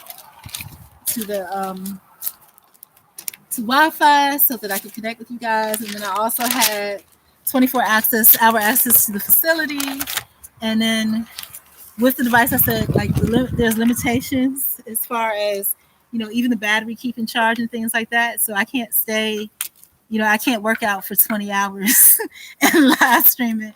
So it'll be in hour snippets. And like I said, I usually start with, my flow. I do my South Korean morning routine. Then I do my beginners yoga, intermediate yoga, advanced yoga. So I've gotten back up to advanced yoga. I haven't. I used to do the New York City Ballet often, which is really good, but it's like I'm trying to go in order. So, but I've been wanting to do cardio so bad, so I might go straight to Christian Fit, my cardio Christian dance routines. But they usually, those don't usually come until after the New York City Ballet, after Taibo, after triceps, after strength and core training. So, but I think I might skip to that because I need some excitement in dance for real. So I might. Hopefully, I get some tonight. I don't get some dancing or some exercising tonight. I don't think that I am because, like I said, I didn't tell you about how this guy pushed me, just by hearing the truth. Me hearing the truth about um, him saying, "Oh, that's another H individual beside me." I'm just like, what? I can show you better than I can tell you, and I was waiting because you want everything to be perfect. I wanted to at least have blank sheets of paper to make my sign, and I didn't want to have to redo the sign and this, that, and the other. Bump it. I'm going to put it like it is and put myself in purpose. I'm not just sitting there just to be sitting there. I don't like that. I'm so purposeful, full of purpose, and I have to do something with it. And it's one of those things where I guess, I don't know. And then there was a female that's, of that lifestyle, if you know what I mean. And most days that's what I look like, to put my hat on. And then you see a little leather of a Swiss in the back. And I'm pretty sure that's what I look like. Actually, I know that's what I look like, plus my men's boots that I have on. But that's not, what I'm trying to represent. But that's what it looks like. So I don't know. I have to get back into taking pictures or something so that I actually look like I at least care a little bit about what I look like, because that ain't what it's looking like. So, but I do, and I do need to exercise because the one thing I don't like is a gut, and even though it's not full on gut, it's not that nice tone that we had going on. Frankie, I had gotten that nice tone back, so I got to get that back. And then too, I think this is the perfect weather for a good workout too, like a good cardio sweating workout, because it's cold out here. It'll warm you up a little bit. So yeah, but that's what pushed me, because I'm just like, you know, but I allowed that. I allowed that because I allowed myself to enjoy the peace and the nature too much and getting into my feelings. Now, and then also what I started to notice too, when that people are going to think that you're that, and they probably come to advertise that. You come straight over to the library. I did this, not that.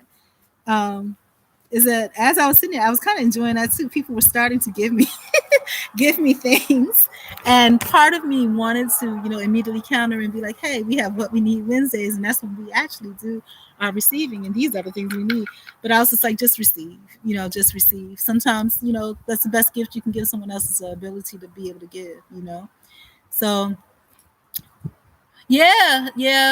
It was. I thought it was good too, Frankie. Not trying to boast, but I thought, yeah, it was good progress, because if you saw when I was traditionally housed and I was working out, and you could see where I was starting to get definition. Actually, I had some definition, and this girl gassed me up the other day. I was in a public place, and I had gotten out of the shower, and I didn't think anything of it. I had on this sports top, and just like a sweater covering up, and I guess my side was showing, and she was just like, and so, and maybe sometimes I am a little defensive about, like, if a male compliments, because to me it's not genuine. If you're a marginalized woman and some guys making some comments, it's not, I don't think it's genuine. But she said to me, and this is where God is saying, well, I need to, maybe soften up a little bit. She was just like, oh, something about, you've been keeping it up real nice. I didn't know what she was talking about. I was like, is she talking about my hair? Because I just got the shower. And I was like, my hair, you seen my hair before. What's the big deal? And she was just like, no. And she was talking about my curves. And I was like, oh, okay, thank you. And so it gassed me up. And I was like, well, shoot, I could just, it was hot outside. She gassed me up. I shouldn't have went for that though. But I was like, yeah, I can walk outside just like this. Well, I didn't. I had on a sweater at first, but then it got hot and I took it off, which I should not have done. I shouldn't have done that, but I did. But luckily, I put it back on. But yeah, so I'm gonna get my body back. You know, and that's all the guy had said to me was that he could tell that I used to work out. And he said that I had a nice body. And perhaps he didn't mean it in any weird way. I just took it weird because it's a male. So, and then, because then he went from nice body to, oh, no, first he went from you're gorgeous to nice body. And then from nice body to, from nice body to nice, to especially thighs. And I'm just like, I'm not really appreciating this. So, yeah. These people are really like living back there. Like the hell. So and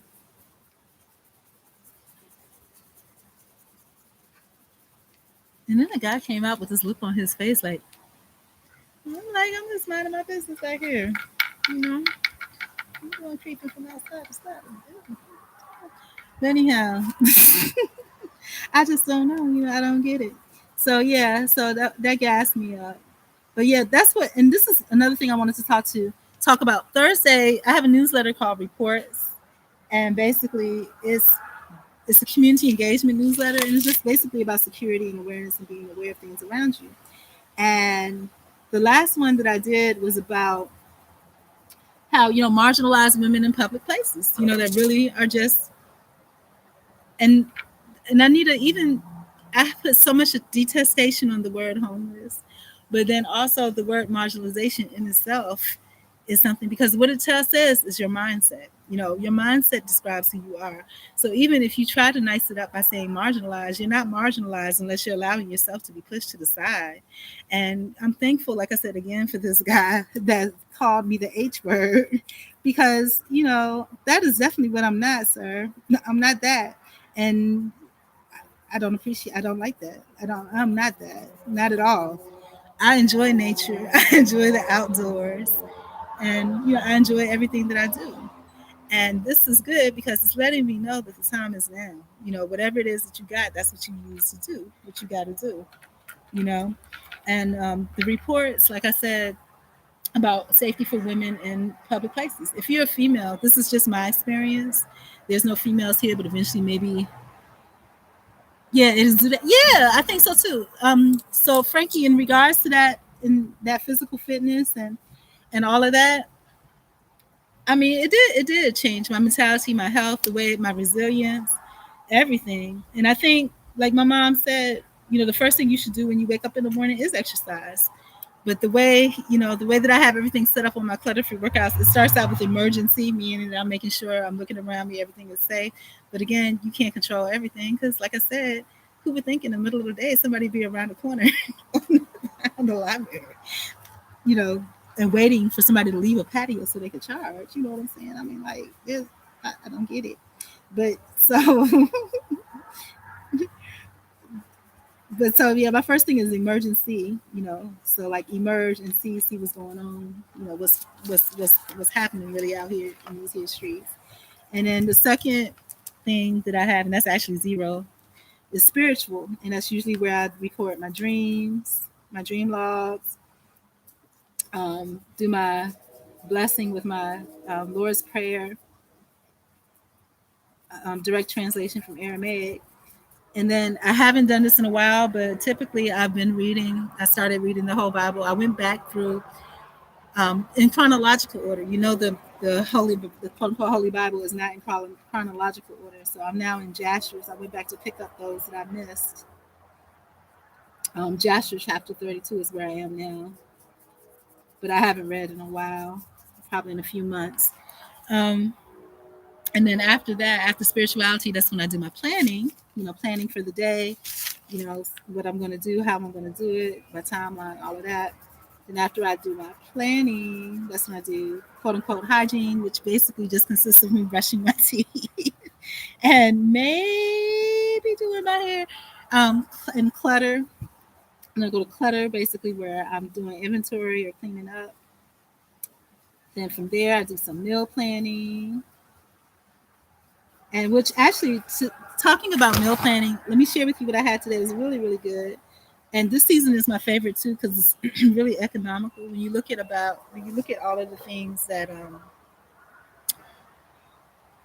that are going on, as far as them cutting food and all this other type of thing.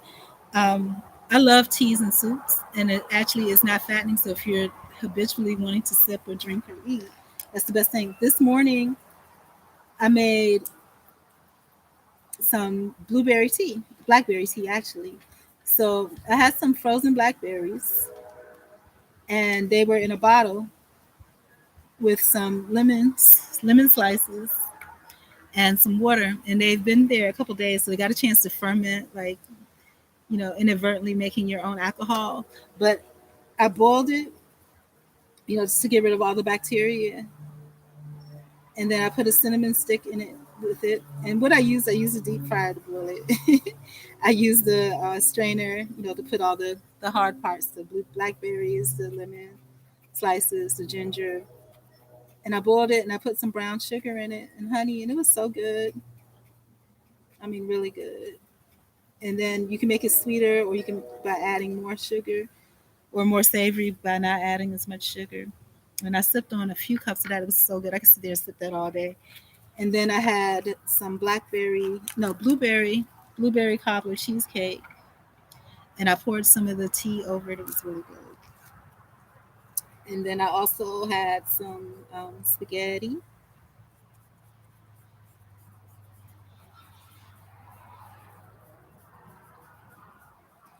And then for dinner, like that's how I think my winter and late fall is gonna go. For breakfast, I would sip teas and have like some type of fruit or pastry. And then for lunch, I will have something a little more solid, like spaghetti or whatever. And eventually, and then for dinner, it'll just be like soups. So I can sip and eat all day. Yeah, I do have oh, Frankie. So let me ask you this. I haven't been here a while, so I don't know what's going on. What does that crown mean in number? What does the crown mean by your name? Is that just like a moderator? Because I didn't do any of that. And I probably put you as a moderator a long time ago.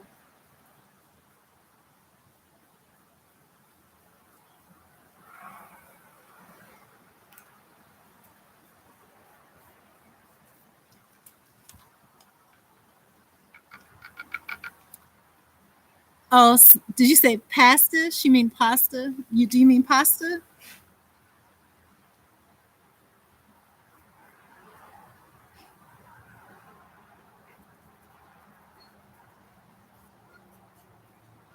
Yeah, it was good.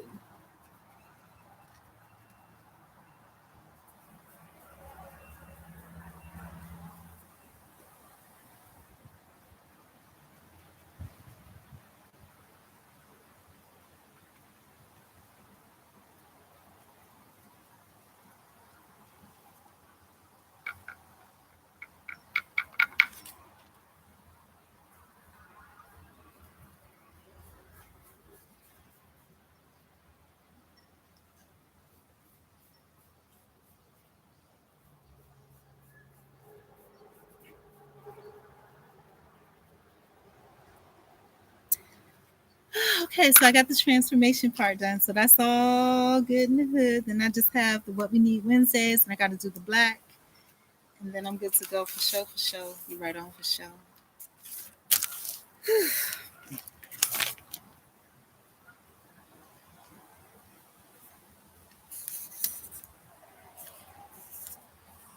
And I'm gonna start eat. I was eating really well, and I'm gonna tell you how that happened. So I was staying somewhere else for a little bit,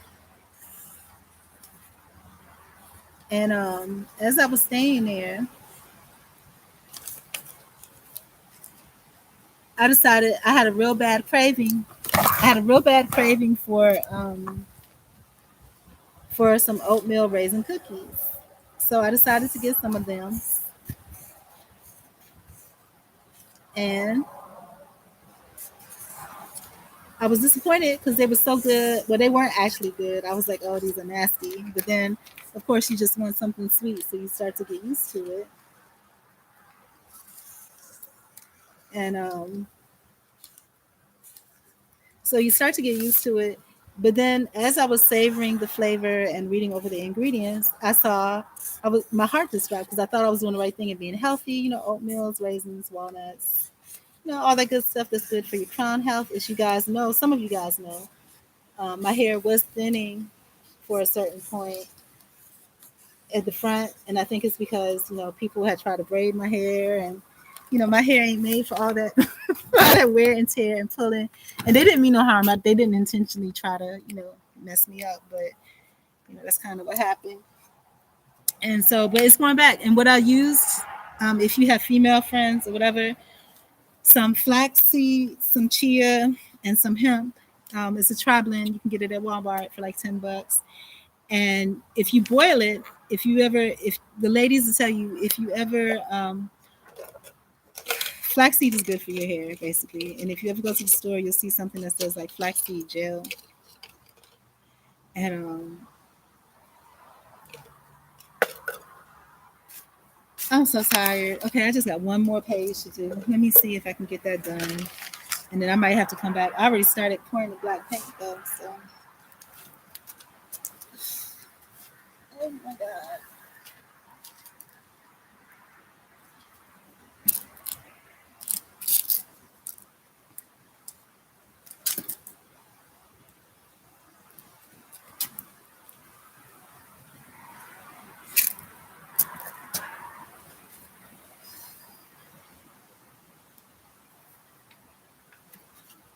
So, Frankie, have you been working out lately?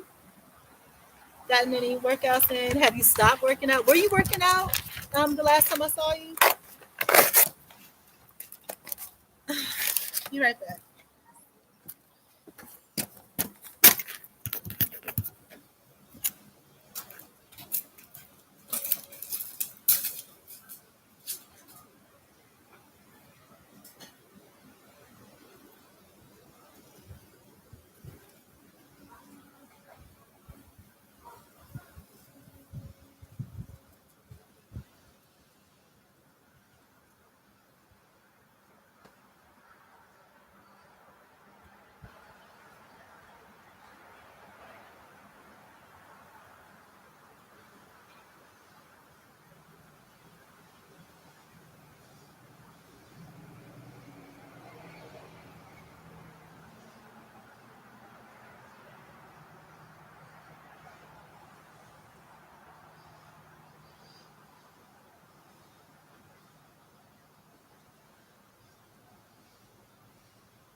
All right, so we're almost at. You know what? This is a workout in itself. It's not a physical workout, but you know what? I'm very thankful for all the time that I spent doing yoga and all the other kind of stuff that I'll be doing, all the exercising, because I wouldn't be able to sit on this ground comfortably like this, shuffling through these papers. And also, I'm proud of my lifestyle, because if it wasn't for the way that I live my life, I wouldn't be able to.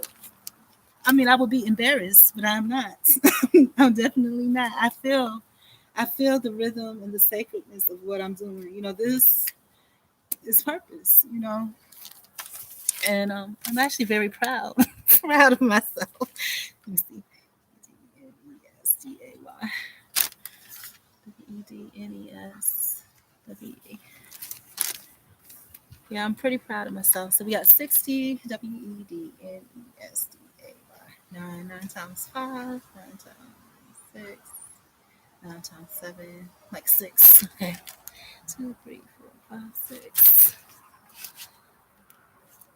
Yeah, so I think everything, that we go through in our lives is meant, for whatever the greater outcome is. So all of this that I've been through, which really ain't nothing, I haven't been through. To me, this is nothing. This is what life is, is about. It's about nature and outdoors and, enjoying, the life that you spent. So I'm happy about all of this. I definitely cannot complain. I would like to see my life out to the end. Hopefully, don't nothing crazy happen to me in the meantime. But please know that, if anything ever does happen, that I did enjoy it. I do enjoy it a lot.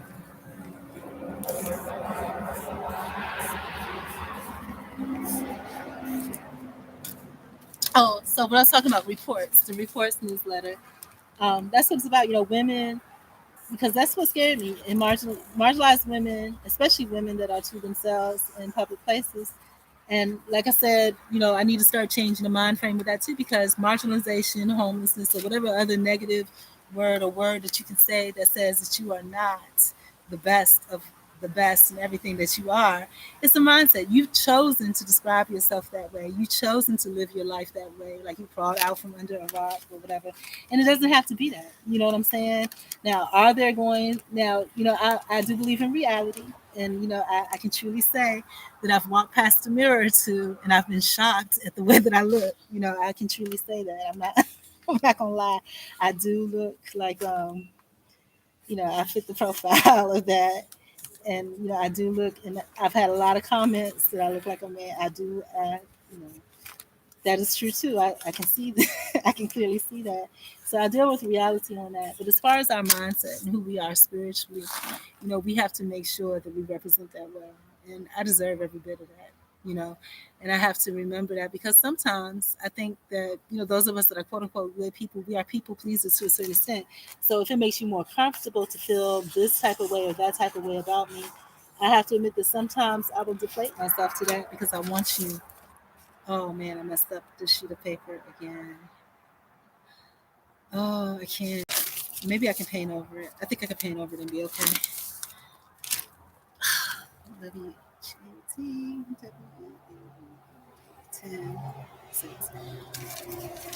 Yeah, so I have to change the mindset on that too, and I think that's part of what I talked about, going from marginalization to metamorphosis, and that's what the real metamorphosis is. Because I really thought I was doing something by saying, "Hey, they're not homeless, or we're not homeless. It's marginalized." But then, the reality hit, with me dealing with these situations and seeing different types of people, that these some of these folks are homeless and not marginalized. You know what I'm saying? It's the opposite. And then for me, um, what I can truly say about me is that, I'm doing myself a disservice by even calling myself that, because I deserve so much more than that. I'm not marginalized. Unless I'm marginalizing myself, which I have done, in order to please and obey others, make people feel more comfortable. That just like, with any type of ism, whether it's racism, socioeconomic classism, it's all the same thing. You know what I mean? Like, you debase, you're abasing yourself in order to make the status quo feel more comfortable so you can be accepted. So if I pretend like, you know, and there's a little bit of wisdom that comes with it. You know what I'm saying? Like, I know if I come in with my full personality and be like, hey, how's everybody? Such and such and such. It's going to intimidate some people. Just your presence, that you think that you're somebody, and it's going to put people in the light where they have to let you know that, hey, I think you're nobody. And that's who you're going to be when you're around me. And, sometimes there is wisdom where, you have to, like my book, be like a tree. You have to bend before you break. So sometimes, you have to give in and let that occur. You allow yourself to be a little more abased, because your goal is not just to, build yourself up and your self esteem up, but your goal is to, it's for the greater good. Like the Lord's Prayer, direct translation from Aramaic says, Father God, please soften the ground of our existence, carve out a space within us what we need, so where your presence can abide. Fill us with the creativity so that we may empower others to bear the fruit of your mission, you know, so that we may be empowered to bear the fruit of your mission. And we have to work together to do that. So sometimes that means if, you have to take the back seat, you do that. And sometimes you got to stand down, you stand down. And I'll be the first to tell you, I'm not any alpha female. I just like who I am, and sometimes that's enough. That's enough to rub some feathers along the way, you know, if you truly, if people can feel that from you. Yeah.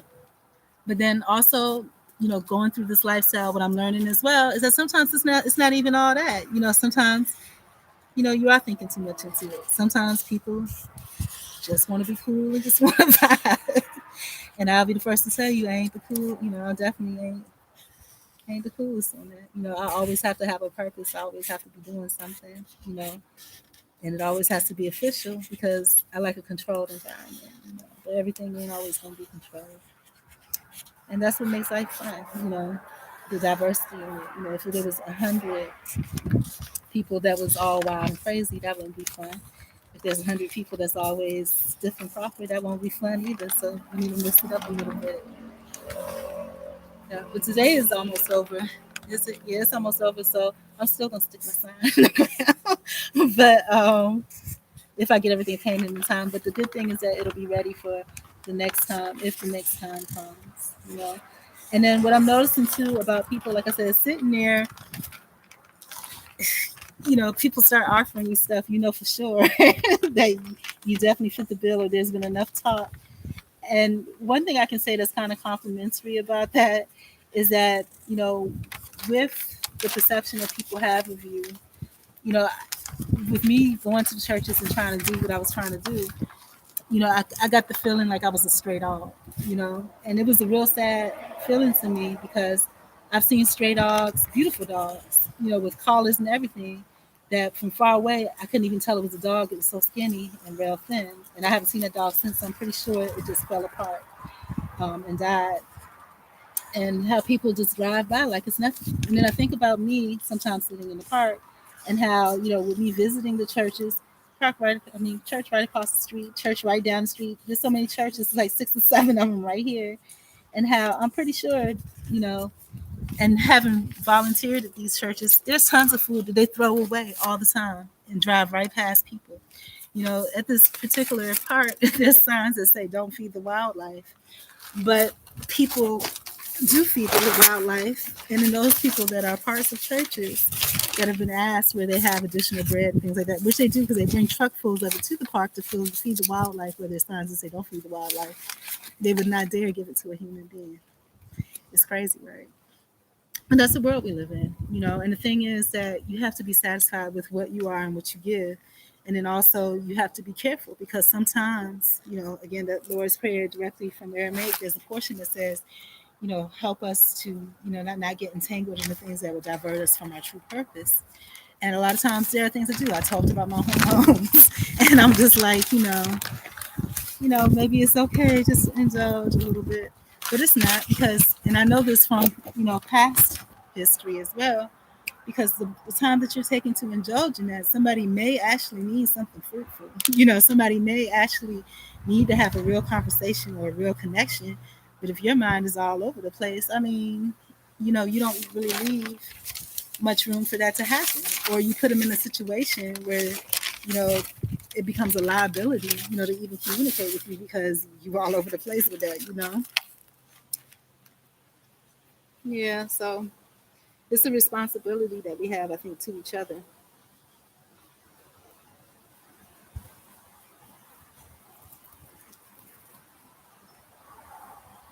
I'm so glad I got this black paint because that marker running out was something else, I tell you.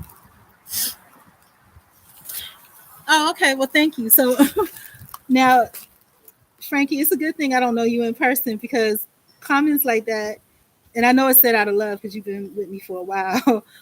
It makes me question, like, okay, you said, what did you say? You said a lot. I missed it. Um, I like that you have a schedule plan. Yep. Pasta. Oh, okay. That's what the unusual make my own flaxseed gel. What do you mean by unusual make your own flaxseed gel? Because you're not a female, so you don't really need it for your hair, do you? Unless is your hair thinning?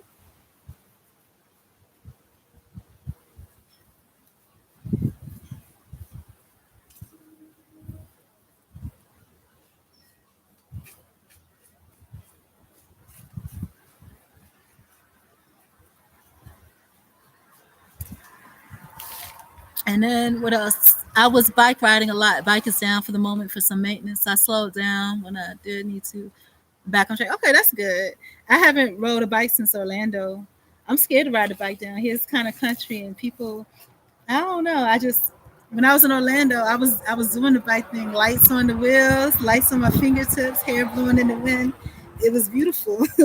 But here, I bought a bike and I was like, yeah, I had to get rid of that. So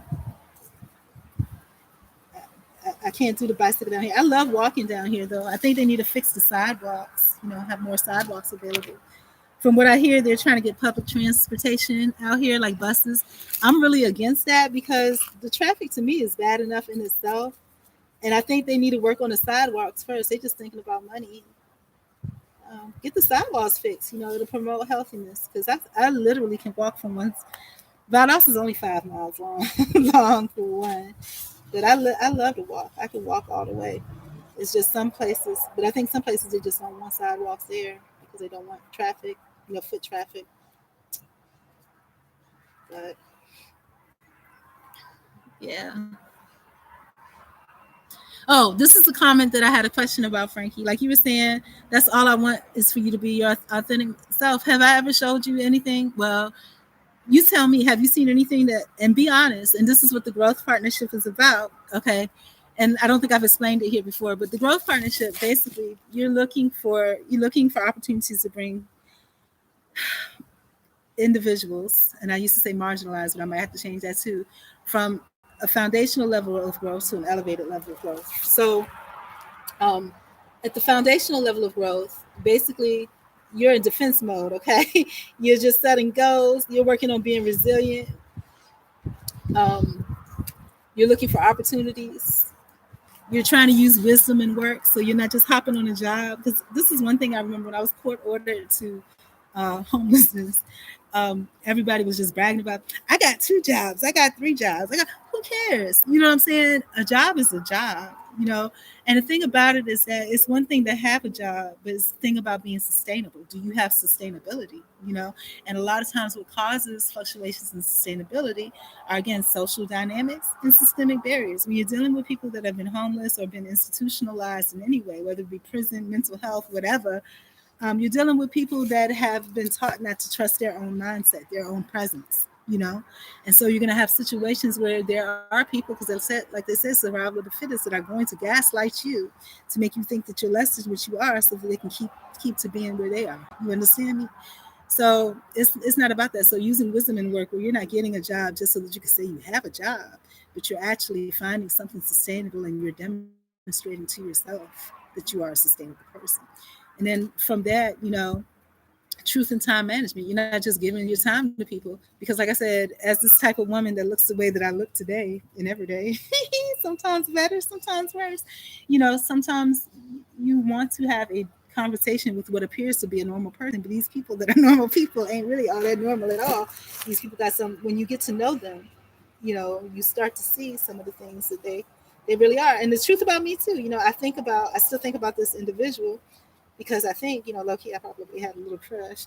But I think about this individual. This person was a good person, but because I know how my my hormones or whatever act, I was just like, I would not speak to this person because there's no way that, that I'm going to be able to do what I want to do. So we're going to leave that alone. But this person is a really good person, and I need to.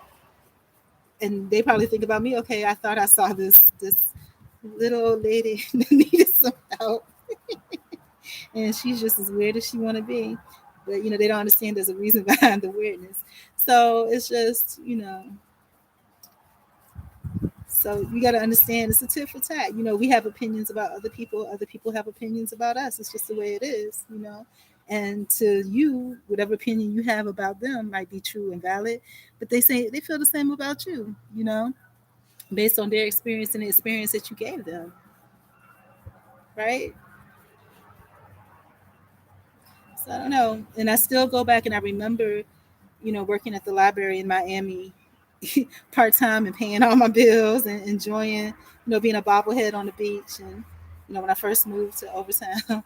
And I remember one of my fellow librarians was telling me, she was just like, and she looked hurt in her eyes when she said it to me. She says, you got to let people be who they are, you know. And I was like, what do you mean let them be who they are? I haven't said nothing about nobody to nobody. But she was like, you can tell, by the way that you look or in your presence, how you feel, you know. So what she was saying, and I've had this said to me in different ways, um, is that, and rewind back 10 years before that, 15 years before that, I think it was Valentine's Day, and I came back from college, and I was just walking past this apartments, and, the guys were standing on the corner, and they had a bunch of flowers and whatever. And it was like, here, we're going to give you these flowers. And I was just like, no. And they got mad at me. I was like, I didn't understand it. I said no. What's the problem with no? And the guy says to me, he says, well, what you're telling me is you don't want an MFing thing that anybody have to give you. And fast forward now, maybe 20 years to the legal thing. I remember applying for like EBT or whatever like that. And they said, if you go through this place and say you're homeless, and blah, blah, blah. So I went to this place and I let the lady do it, even though I can fill out my own form, but fine. Okay. And she says to me, she says, you know what your problem is? I said, what's that? She says, your problem is you want to be the one to give everybody everything. You want to sit out and be like handing out stuff and whatever, blah, blah, blah. And she, whatever she felt about me, it's so funny because she wasn't homeless or none of that. I don't know if maybe there was other people that was talking about me to her, but she was just like, that was my problem. And it was so weird because when she said that, I didn't get offended by it, but what she said was partially true. I don't like receiving so much, and I think this is the season why God has me sitting out here and people handing me stuff, and to the point where I'm tired of telling them, look, it's good that I'm just starting to accept stuff. But then God said, okay, your receiving session's over. You showed me that you can receive, but now let me let you know what people think about you, because that's what the growth partnership is for. Again, from that foundation level of growth that I told you about to the elevated level of growth. The elevated level of growth is not where you're just setting goals, but you're actually accomplishing some growth where you're not just being resilient, but now you're on the offensive. You're actually being radiant. You're actually putting something back out. And that's what God's saying, this is time. You're not just looking for opportunities, but you're having some level of ownership. You're not just, having wisdom and work, but now you have some level of wealth because you've acquired the work. You've gotten that wisdom and you got the work. You're not just establishing truth and time management, where you're not just talking to people just because, you know, you think that they're cool or whatever from the outside. That's the mask that they show you. But you the one that people are looking to talk to because you have a top tier reputation. And that takes time to develop. In order to develop that, you have to have people that are willing to grow with you. And to have people that are willing to grow with you, you have to have people that are willing to be honest. And that's the problem that I have. Even in this thing, it looked really good at first. I had the manager for the Department of Labor, being one of my growth partners. But then what ends up happening, and this is the systemic barriers and the social dynamics that I'm talking about, what ends up happening is that you start to realize just because he has this title of center manager, baby, he's not running that place. The people that's on the bottom is running it. If they don't want you there, they can get you out. And if you're allowing somebody to be there that they don't want to be there because they make you feel a certain type of way, they can get him out. And he said that he retired, but I have a feeling that somebody was just like, oh, he got to let that girl be in here every day. And but I don't know. He might be back there now. I don't know. And this, and like I said, it's so much more to that story, and I never got a chance to write it or publish it. Well, I wrote it, and I took down the conversation verbatim that was had, upon that was had upon my accident. But like I said, he was a growth partner, but he never provided. No one provided a survey. When I went to that church, there was no survey completed, and that's the whole thing. The survey is that honesty part, and it's honesty not just towards the subject of the person that's being surveyed, but honesty as far as are you honest with yourself? Is there really a systemic barrier here? Are you really running things? Are you willing to tell the truth? This the person do a good job? What is the other feedback that was had? Is this person's presence jeopardizing your situation just because they're behaving in a way that's outside of what is norm? And is the norm what is actually in the resources book, in the employee handbook, in the volunteer handbook, or is the norm just something that's kind of under the table and established, and you just have to be that way? And what I'm realizing in real life is that that's what it is. It's not based on what's written. That thing that's in writing is for who they want it to be. Just like everything that's in place, even public areas and facilities are who they want it to be for. It's not necessarily for everybody. And like I said, this year has been one of learning that the hard way, where there have been people that I greatly admired because of titles that they had. But when the truth came down to it, and you came into a situation where you were telling them to put the proof in the pudding, that hey, I'm the pudding, give me the proof. There was no proof. Everything that they had and they stood for, and that's being given to them as accolades, is based on who they want it to be for. They show the face that they want to show to who it is. And I see that on every level. I see that on level from people that work in corporate places, people that work in regular jobs, people on the street. It's a mask. And that's what's scary to me, is I don't have a mask. And the thing is, the closest thing that I have to a mask is just silence. And I'm easily persuaded. So that's what it is. He says, you use it for your locks? I haven't seen your locks. Do you have a channel up? I would like to see your locks. I want to see what they look like. Do you have long locks? And that's the other thing that I'm realizing about me too. As a person that is a female, that, like I said, I'm looking pretty questionable these days. And I haven't dated in a while, but I think I have to my hair should be a lot longer, but I think I would be I need my hair to grow. Because I wouldn't feel right if the dude his hair was longer than mine. But it doesn't matter because I'm not dating anyways. But anyways, oh, the question. Okay, so did I tell you about the question? Okay, so you said, I have not seen you be anything other than your consistent self. You have shown, I said, all I want, because that's what makes you up. Yeah, that's true. And I think that when we're being anything outside of our authentic self, that's what causes, like they say, disease, but it's dis-ease. You're uneasy with yourself. People can feel it. People can tell it. And it's not a good situation to be in. I say that all I want was make sure I have witness and see that it's a good thing. Thank you. I appreciate that. And you know what? It makes me question me too, because like this is online and it's easy online because, and I talked about me receiving, is how sometimes, and if it's been said about me in the past and I see truth in it, it's hard to receive, sometimes, and it's like, because I want to give, I have so much.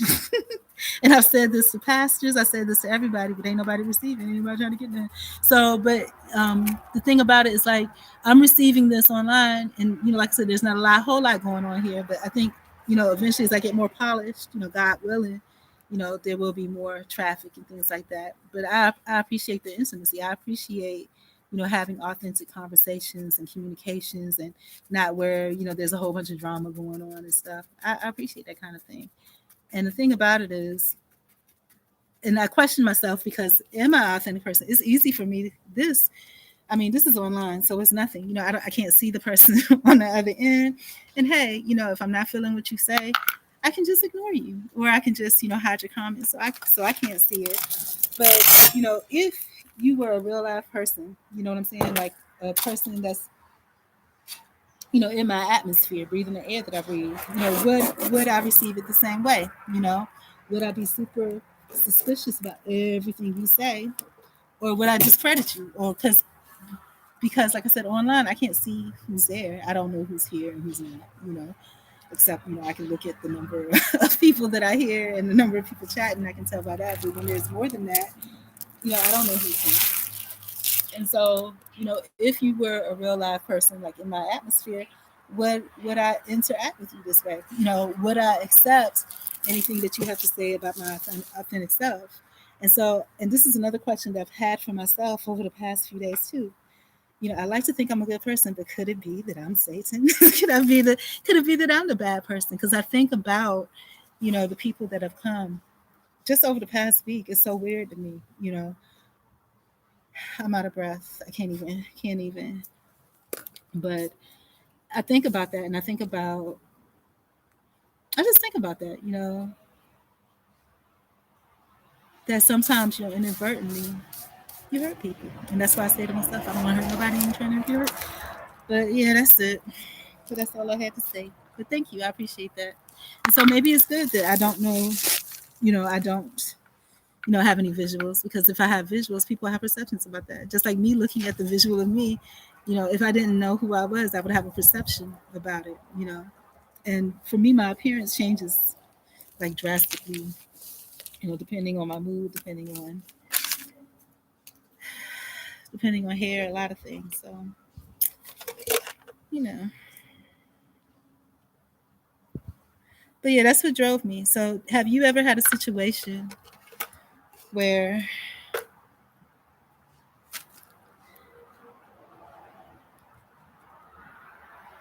somebody said something and really it got under your skin, or you weren't doing anything, but it was a catalyst to be, because you were waiting for the perfect moment and for everything to be perfect, and then you just like, wait a minute. But to be honest with you, that's what my drive was for today. But by the time I finished shot his painting, I'm not gonna have any energy. But tomorrow's a new day, and since I have tomorrow and I'll have everything kind of done up, then maybe it'll be. But who knows what God has in plan? Maybe everything will get rained on, and my little flimsy paper will get torn apart. So, it's all up to God. How it all works out. But what I can truly say about my life right now is I am truly happy. But back to women in marginalized places, women by themselves. So one of the things that I noticed, I haven't had that happen a lot, is you'll get where you're walking past and you'll hear, or they'll wait till it gets dark and they'll be like, "You good? You good?" And that's like the most the creepiest thing ever. And what it is, and again, I said it before, it's called a burn test, where to see how you respond. When they say, "Are you good? You good?" Are you going to ignore them and pick up the phone and call somebody and start chatting? Are you going to act all scared? Or are you going to be desperate and be like, start chatting it up with them? Like what's going to happen? Um, but it's a whole thing. And I did the draft of it a long time ago. I think back in July, but I haven't done the final copy of it yet.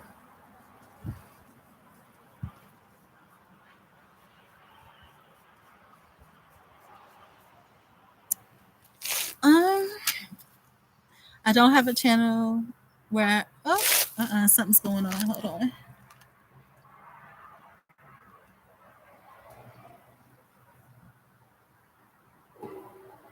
Okay, I don't have a channel where I have a picture up. I do have my YouTube channel. You can subscribe. If you need a subscriber, I'll be happy to subscribe. What's on your channel? What's on your channel, friend? Um, y'all, so yes, how long? I'm just realizing it. Do you have access to email or something? Yeah, I have access to email. I thought I have access to email. Um, if you're comfortable with posting the link here, I'll copy it and then you can delete it. Or, I mean, you should be advertising your channel anyway. Why don't you just post the link to your channel? What's on your channel? And that's something that I miss too, like, getting to know people and, watching their channel and their content and stuff like that. Because usually if somebody's hanging out on yours, they have similar things on their channel too.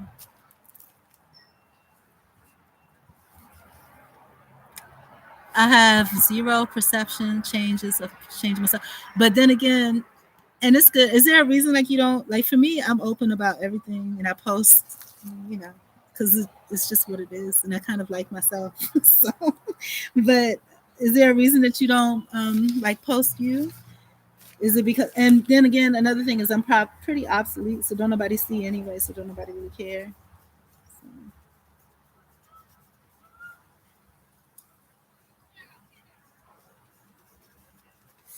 ooh.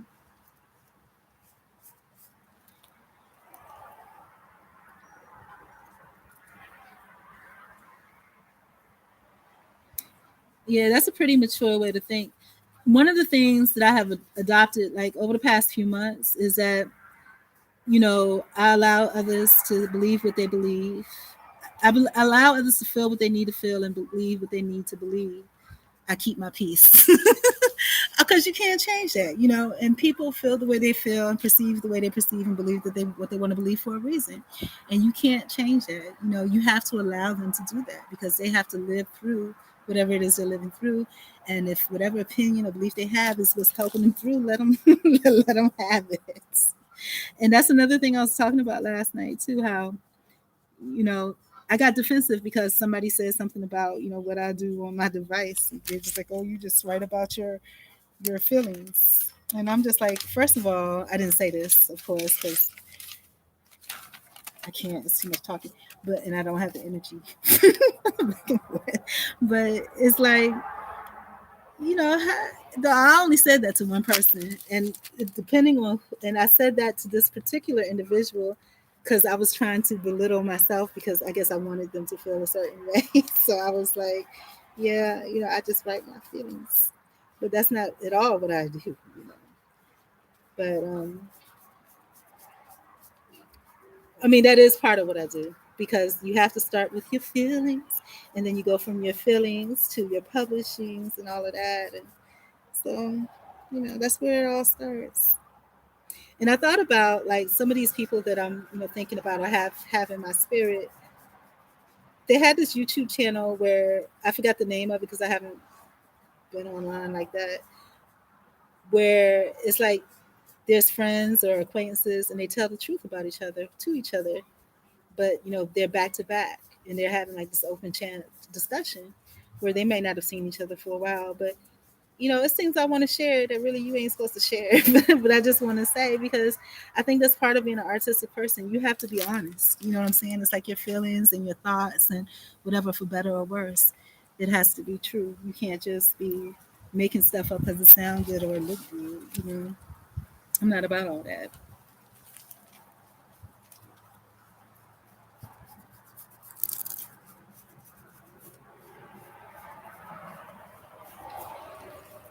This is exhausting. I don't even know. I think this is enough to have worn. I'm worn out. I'm worn to freak out. And then I got to get back up and get some more water. I think I'm done. What day is today? Thursday? Let me just do Friday. I'm going to finish this Monday, then I'm going to do Friday, and I'm calling it a day because that's too much. I think I'm out of black paint too. Gee whiz. And I got to get up and get more water. I don't like being trumping back and forth out there because me and my big boots walking, stopping in my big black boots. I'll be back. Be back.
So I looked at myself, caught a glance at myself in the mirror, and every time I see myself these days, it's like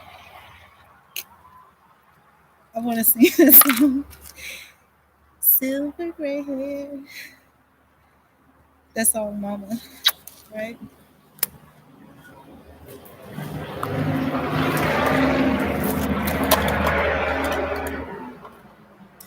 But like I was saying, I'm exhausted. This is tiring, even though it's nothing. Just like I remember being in college and how we had an economics professor, and I think it was a freshman year, and me and this other girl was in there, this white girl, and he was talking about something, and he said ceteris paribus, and me and her looked at each other, and we was like, "What did he say? Did he just make up some words?" She was like, "I don't know," but what ceteris paribus is the point of diminishing return. Like something can be really good, but when you got too much of it, you just gonna get sick of it, Just like painting and coloring and just sitting around and stuff like that can be really good. But after a while, too much of a good thing is bad. Just like ice cream or whatever your favorite food is. Once you have so much of it, if you get too much, it ain't good no more. And just like some other things, but we don't go there. But yeah. hmm Yeah, but I'll be glad when this is done. The other stuff I want to do. But this is one of those things when you start, you can't stop until you get to a stopping point.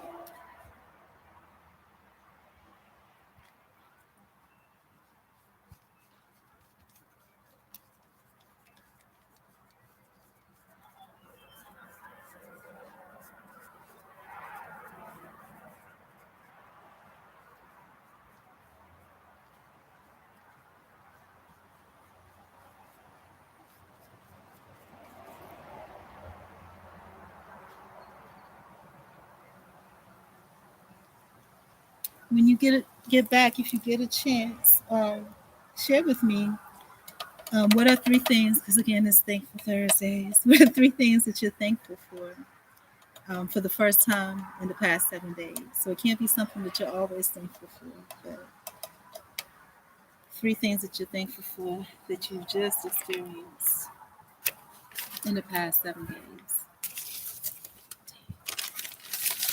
Oh, this is so annoying.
living in the memory of a song for your love tonight. I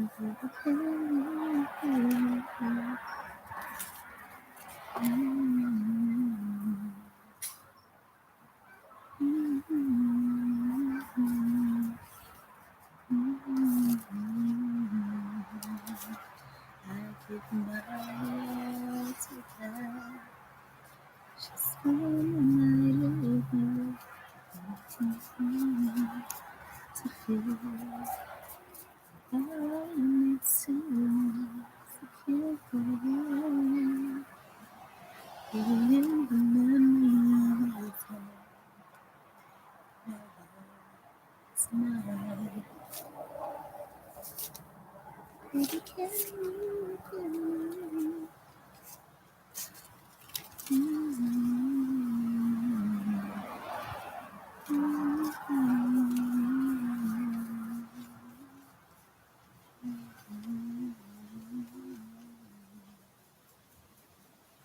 give my all to have just one more night with you. To feel your body next to mine. 'Cause I can't go on living in the memory of a song we love tonight. Baby, can you feel me?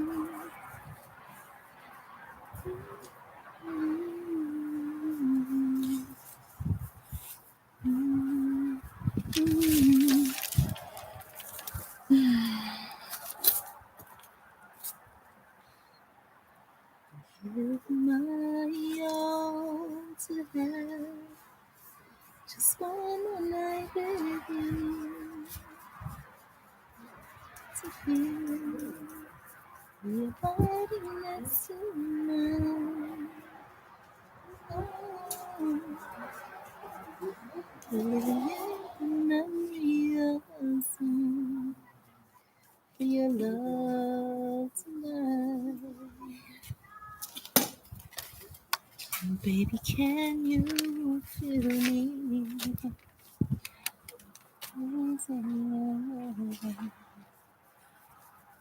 For your love tonight.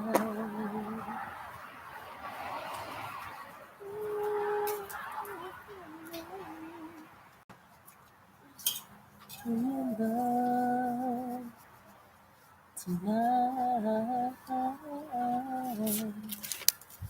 I give my all to have just one more night with you. To feel your body next to mine. 'Cause I can't go on.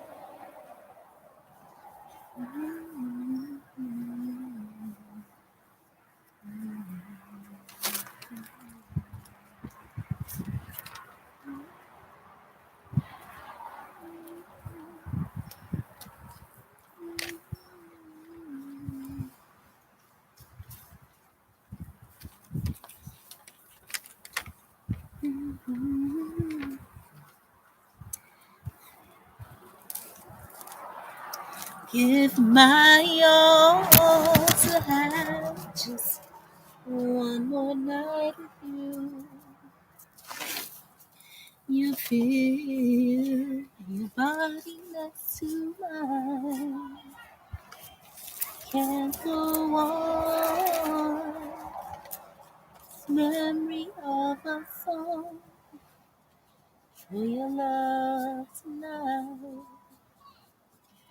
Baby, can you feel me?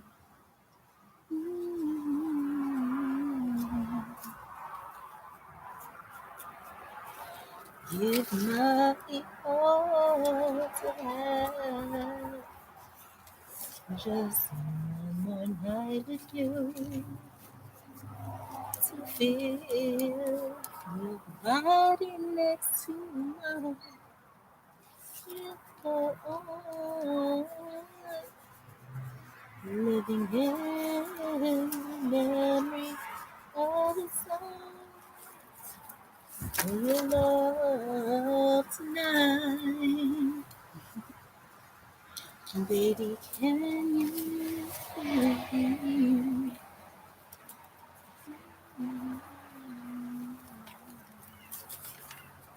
your love tonight?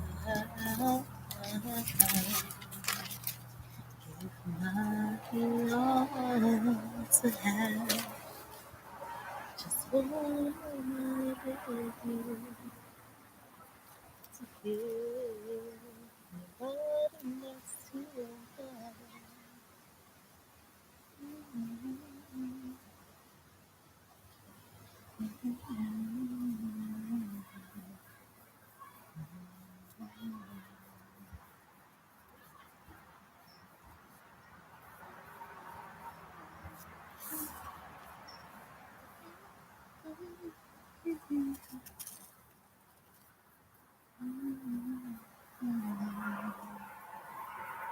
Tonight,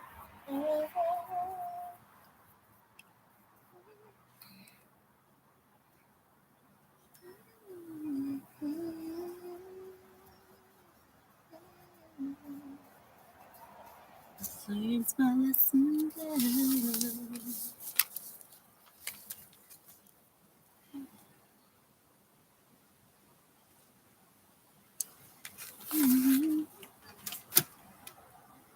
The secrets I learned, and then let it burn inside me. With a thousand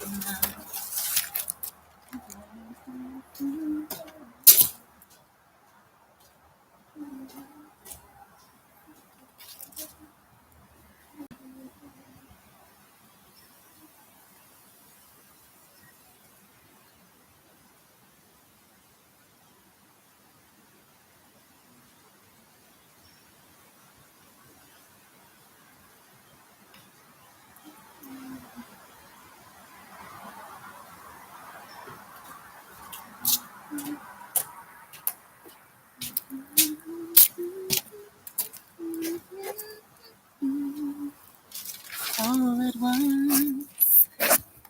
I started drowning, teardrops and at least a million fell.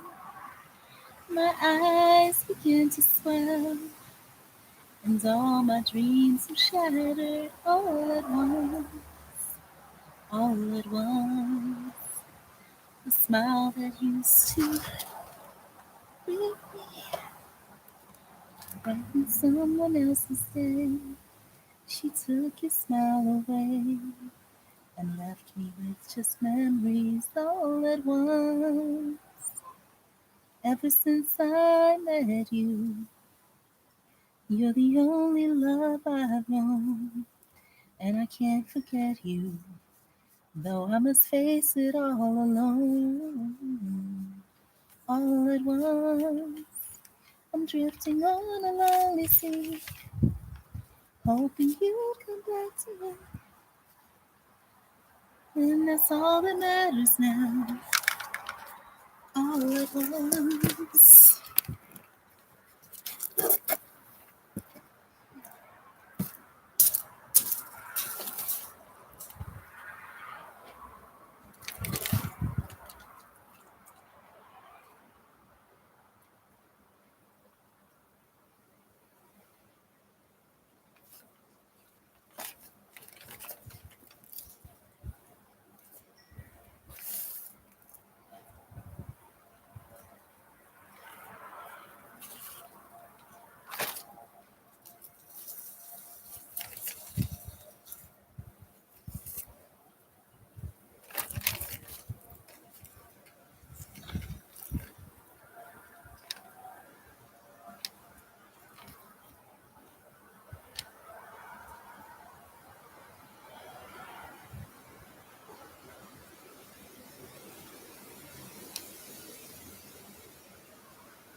Oh Lord, look at all this.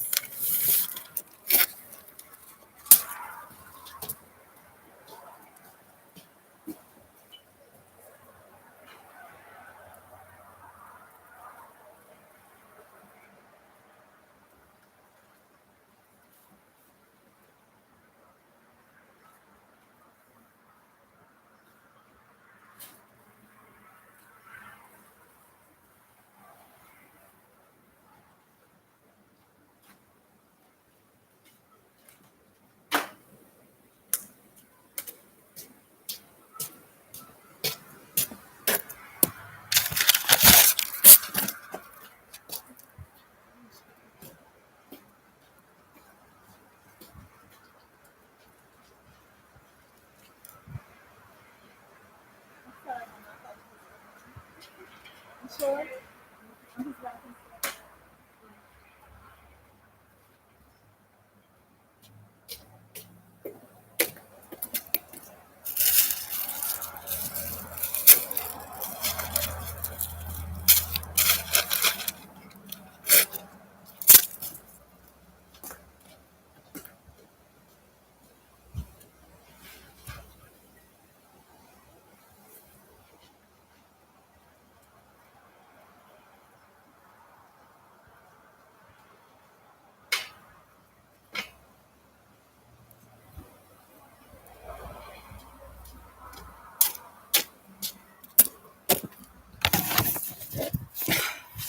All right, so I'm shutting it down because it's quiet.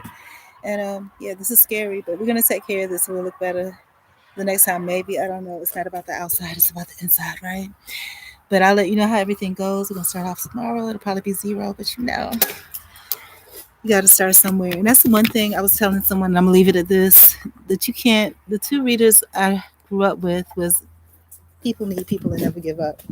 So I was at another park, and this man came out, and it may have been a lie. He might have just been saying that, but he was starting the zoo like Sundays with live music, and there was nobody there. And sometimes it's because the type of people that's there and nobody show up, but then it's just because people don't know what's going on. They don't know if you're just vibing out to yourself or what, right? And so even if it's just one person or no persons, you have to be consistent because eventually there will be people, you know, that'll come through. And again, it's a lot more to it than that. Like I said, self-development. It starts with small things and being consistent in that. And I think a lot of times for those that are introverted, like myself, it's a little bit hard because you don't know what to expect. And that's when dealing with people in general. But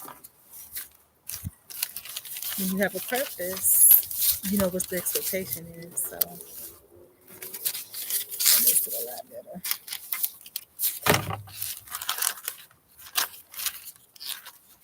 And the other question, the final question I'm going to leave with, anyways, it is Thankful Thursday. It's 3 things to be thankful for this week that you haven't been thankful for before. And then my other question, I might post this as a community question, is what have you ever felt like maybe it's possible that you may be Satan? You're looking at other people as a bad guy, but maybe it's you. Maybe you're the bad guy and you just don't know it. And like I said, I felt that way over the past week. But the thing is to let people be who they are and you do what you do.